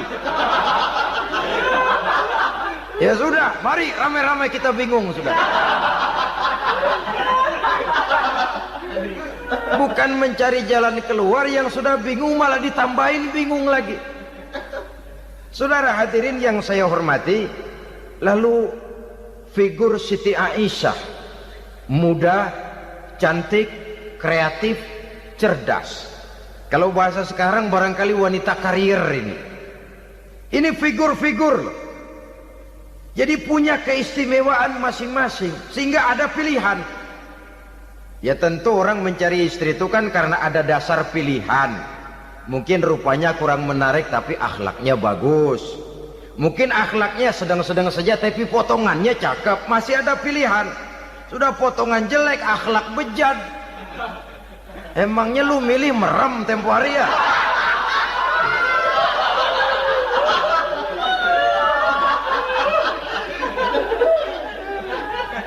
Sudah nggak ada pilihan apa-apa. Lalu ada istri yang punya keistimewaan karena sifatnya yang sabar. Ada yang wataknya itu pemurah. Ada yang sifatnya itu belas kasih. Pendeknya dari istri-istri Rasul kita bisa menemukan figur-figur wanita teladan. Sehingga keliru kalau kaum orientalis barat mengatakan Rasulullah itu katanya sesungguhnya adalah seorang seks mania, istrinya banyak. Oh ini memang bajingan ini orientalis ini. Kalau Rasulullah itu seorang seks mania, tentu yang dinikahinya itu pertama jelas gadis semua, yang kedua tentu cantik-cantik semua. Dari istri-istri beliau yang dikawininya dalam keadaan gadis cuma Siti Aisyah. Selebihnya janda. Apa pertimbangannya? Menyantuni yatim-yatimnya, mengayomi janda-janda yang ditinggal suaminya gugur di medan perang, untuk memperkuat keimanannya. Itu pilihan utama Rasul. Kita sekarang ini ya ngakunya sih ikut sunnah Rasul, cuma sunnahnya urusan kawin melulu. Ada duit sedikit, kawin maning, kawin maning. Ditanya orang kenapa kawin melulu, sih mas sunnah Rasul. Bukan main. Kalau sudah urusan kawin pahlawan betul sunnah Rasul. Padahal kawin lagi dalam Islam itu sungguh pun boleh, tapi tidak diperintah. Tidak diperintah, memang cuma boleh. Itu kalau dalam pesawat itu cuma semacam emergency exit loh ya. Yang tidak boleh sembarang waktu bisa dibuka. Kalau memang sanggup berlaku adil, tafadhol. Kalau tidak, satu juga nggak habis. Lagian saya kira perempuan itu kan cuma perbedaan rupa saja, perbedaan selera saja. Seperti singkong dengan sate, bedanya kan cuma di tenggorokan. Kalau sudah masuk ke perut, kenyangnya kan sama. Perempuan cuma berbeda dalam selera, rasanya barangkali ya, barangkali.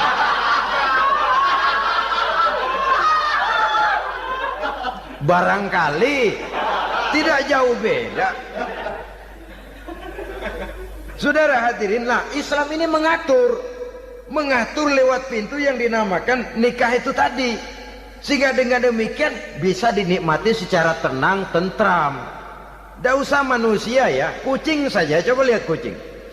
Kalau ikan dia boleh nyolong, kucing itu boleh curi, makannya nggak tenang kucing. Coba lihat ini. Asal dia nyolong ikan, makannya juga mindik-mindik.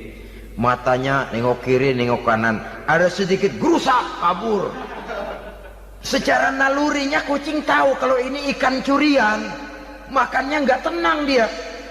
Tapi kalau ikan kita kasih, kucing anteng, geledek juga nyamber, manteng aja dia. Nalurinya mengatakan ini ikan dikasih sama yang punya, tenang dia. Saudara hadirin yang saya hormati, orang juga gitu. Kalau hubungan suami istrinya sudah sah, diikat dengan akad nikah, tenang, anteng, nggak gerasak gerusuk, nggak kayak diubur-ubur maling, anteng aja. Dan yang ngintip juga cuek aja udah. Biarin aja dia ngintip, capek sendirilah.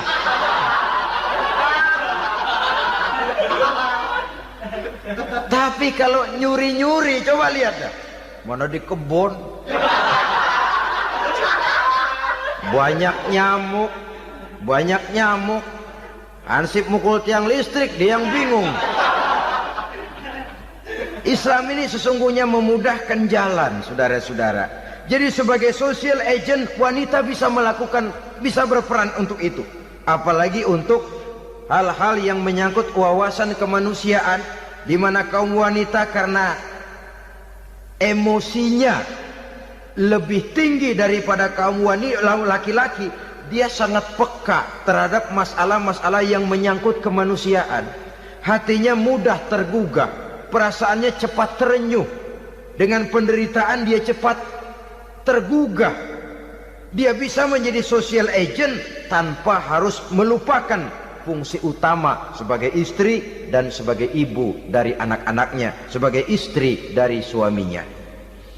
Saudara hadirin yang saya muliakan, dahulu Al-Quran pernah menceritakan betapa istri-istri pembesar di istana mewah di zaman Nabi Yusuf, kalau istilah sekarang nyonya-nyonya jet set, nyonya-nyonya VIP, betapa mereka mau memporak-porandakan keimanan seorang pemuda seperti halnya Nabi Yusuf alaihi salam. Dan Nabi Yusuf kemudian ternyata tidak mau jadi gigolo yang kerjanya hanya menyenangkan wanita-wanita jet set kelas VIP ini tadi. Sesungguhnya ini cuma satu simbol yang kejadiannya bisa saja terjadi pada zaman modern dalam versi dan kondisi yang berbeda. Namun bagaimanapun juga, wanita dengan peranannya sebagai social agent, sebagai penggerak masyarakat, sangat besar pengaruhnya dalam ikut mewarnai perkembangan suatu negara. Seorang suami perlu memberikan dorongan kalau istrinya aktif di bidang sosial, asal dengan catatan saja, fungsi sebagai istri, fungsi sebagai ibu jangan sampai terlantar karenanya. Bahkan saya katakan tadi, di zaman sekarang wanita tidak lagi hanya berfungsi sebagai social agent, bahkan sebagai national agent, penggerak dari satu bangsa.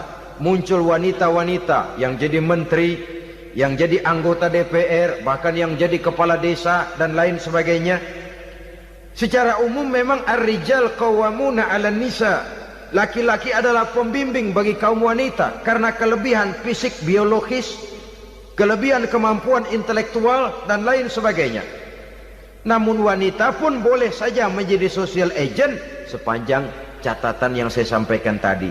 Jangan sampai melupakan kodrat kewanitaan, jangan sampai mengalahkan fungsi sebagai istri dari suaminya, sebagai ibu daripada anak-anaknya. Nah, kemudian fungsi yang keempat di bidang ilmu pengetahuan. Islam memberikan kesempatan yang sama kepada kaum wanita. Thalabul ilmi faridatun ala kulli muslimin wa muslimatin. Menuntut ilmu itu wajib hukumnya bagi orang Islam, baik laki-laki maupun perempuan.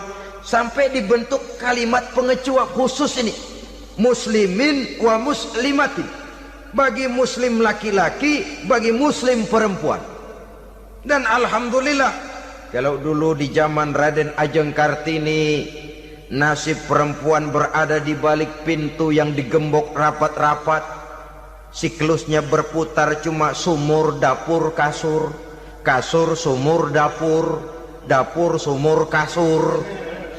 Melingkar di situ satu saja peranan kaum wanita. Memberontak jiwa Raden Ajeng Kartini, menuntut persamaan bahwa wanita berhak maju sama dengan laki-laki. Entah Islam sejak 14 abad yang lalu sudah mencanangkan ini, menuntut ilmu wajib bagi laki-laki dan perempuan beragama Islam.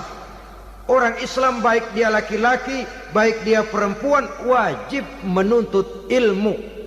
Ilmu dalam artian umum, tidak hanya sekedar fikih tauhidnya, ya di bidang kedokteran, di bidang teknik, di bidang hukum dan lain sebagainya. Ini yang perlu dibanggakan. Kalau perlu ini yang perlu diadakan kontes.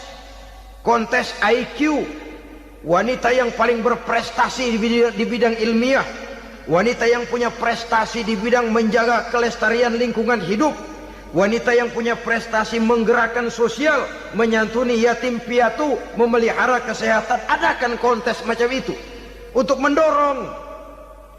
Ini enggak, kalau kontes yang diukur betis, bibir, pinggul, payudara, lubang hidung, ukur sekalian kita. Apa manfaatnya dan apa unsur pendidikan yang ada di dalamnya? Tidak menguntungkan, tidak mendidik, dan tidak membawa manfaat. Kecuali lalu yang timbul pola hidup konsumen, pola hidup konsumer, pola hidup yang material, pola hidup yang wah, pola hidup yang gemerlapan. Ya, kalau oleh anak-anak muda yang terjangkau. Kalau tidak, dia hanyut ditelan mimpinya. Dia ingin bergaya hidup jet set, sementara dia dihadapkan oleh kenyataan bahwa dia tinggal di kampung, ibu bapaknya orang kampung, dan lain sebagainya. Jiwanya berontak, terjadilah kegalauan, terjadilah kerancuan, terjadilah komplikasi, perang di batin antara keinginannya dengan lingkungan nyata yang dihadapinya. Dan kalau sudah ada gejala semacam itu, penyakit-penyakit kejiwaan akan mudah muncul. Ini gejala terutama buat orang-orang yang tinggal di daerah transisi. Kota besar bukan, kampung banget juga enggak. Daerah cekak. Akibatnya gayanya ya sering gaya enggak karu-karuan. Gaya kepalang tanggung jadinya. Saudara hadirin yang saya muliakan, akhirnya apa? Santri tapi lagunya kayak koboi. Koboi tapi sesungguhnya santri. Saudara hadirin yang saya hormati, dengan demikian maka di bidang ilmu pengetahuan wanita mempunyai peranan yang sangat besar. Dia bisa tampil dengan karya-karya ilmiahnya yang membawa manfaat bagi perkembangan agama, bangsa dan negaranya. Majulah kaum wanita dengan ilmu pengetahuan, tuntutlah ilmu seluas-luasnya. Kita hidup di satu negara yang merdeka, kita beragama yang memberikan satu keyakinan bahwa menuntut ilmu merupakan kewajiban, bahwa peranan wanita tidak hanya di belakang dapur, lain sebagainya yang seluruhnya terpantul dari dinamika kehidupan kaum wanita. Saudara-saudara kaum muslimin rahimakumullah. Kemudian yang kelima, peranan wanita dalam bidang agama. Kita bersyukur sekarang ini gejalanya dimanapun pengajian, biasanya lebih ramai pengajian ibu-ibu dari bapak-bapak. Peringatan hari-hari besar keagamaan, biasanya lebih ramai ibu-ibu daripada bapak-bapak.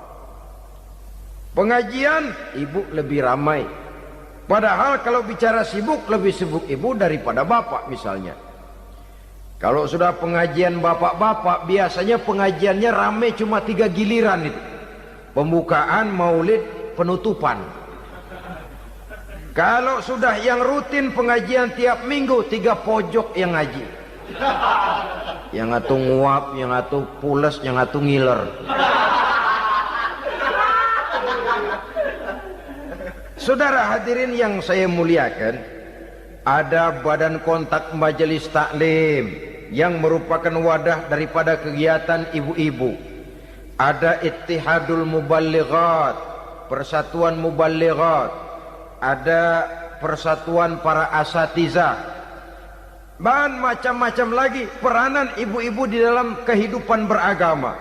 Tapi sesungguhnya harus dimulai dari bagaimana si ibu mewariskan jiwa agama kepada anak-anaknya di rumah tangganya. Kalau itu gagal, dia mau melangkah ke masyarakat, dia sudah gagal sejak awal sesungguhnya. Keberhasilannya dia menata masyarakat akan mengakibatkan dia nanti bernasib seperti Nabi Nuh.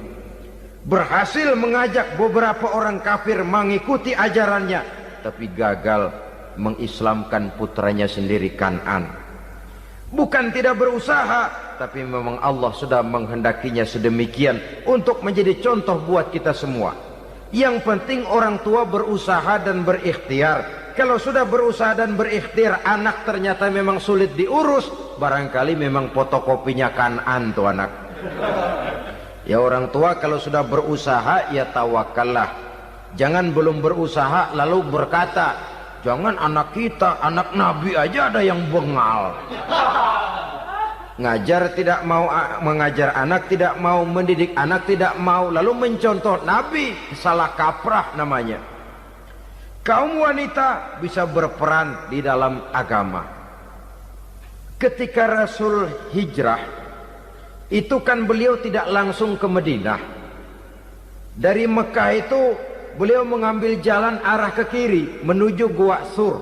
Ini dalam strategi militer punya makna sendiri. Jenderal yang ulung, ahli strategi militer ini.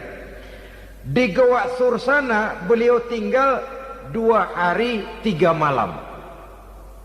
Siapa yang membawa makanan ke Gua Sur?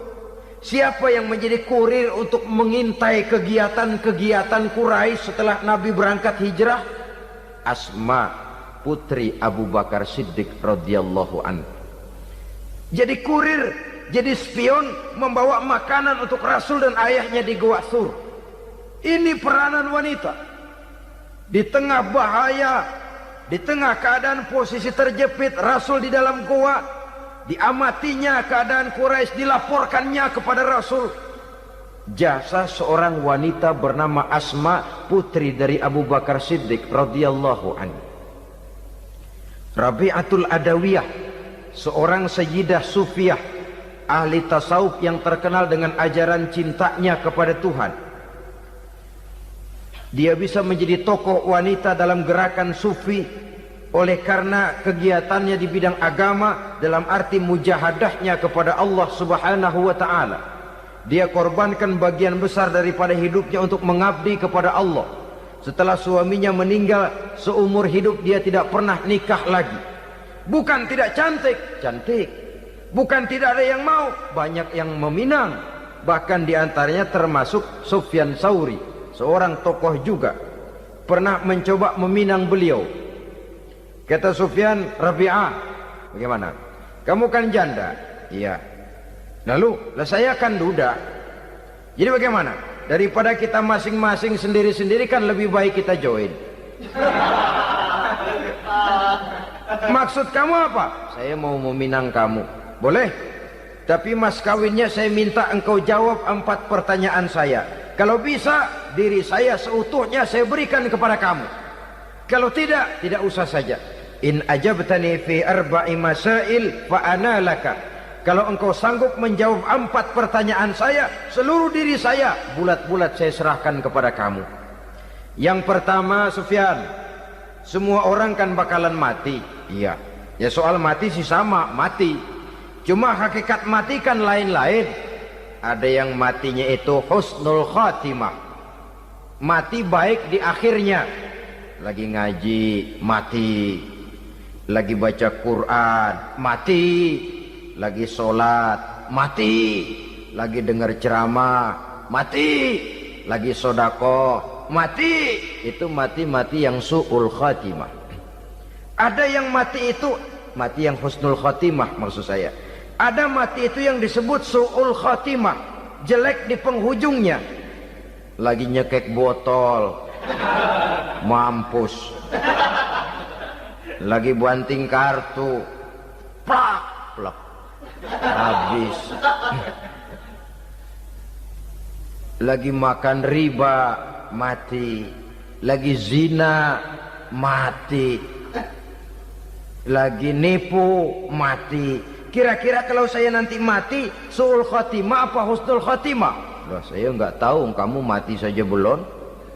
Tidak bisa kamu jawab, tidak bisa. Yang kedua, setelah mati kita masuk ke alam kubur. Di kubur kita akan dapat nikmat kubur atau azab kubur. Hari itu kira-kira saya dapat nikmat apa dapat azab? Saya tidak tahu.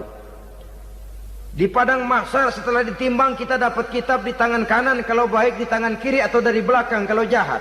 Hari itu saya dapat kitab di tangan kiri apa tangan kanan? Saya nggak tahu. Yang keempat, orang akan lewat di atas sirat. Yang selamat sampai surga, yang celaka sampai ke neraka. Kira-kira saya yang selamat apa yang celaka? Wah, kata Sofyan, gua nggak tahu, udah butak dah lempangan itu deh. Kalau kau tidak tahu Sofyan, tidak bisa jawab 4 pertanyaan ini, maaf saja, lamaranmu saya tolak dan saya tidak akan nikah. Ini yang saya khawatir. Maka dia terkenal sebagai Sayyidah Sufiyah, tokoh wanita dalam dunia sufi.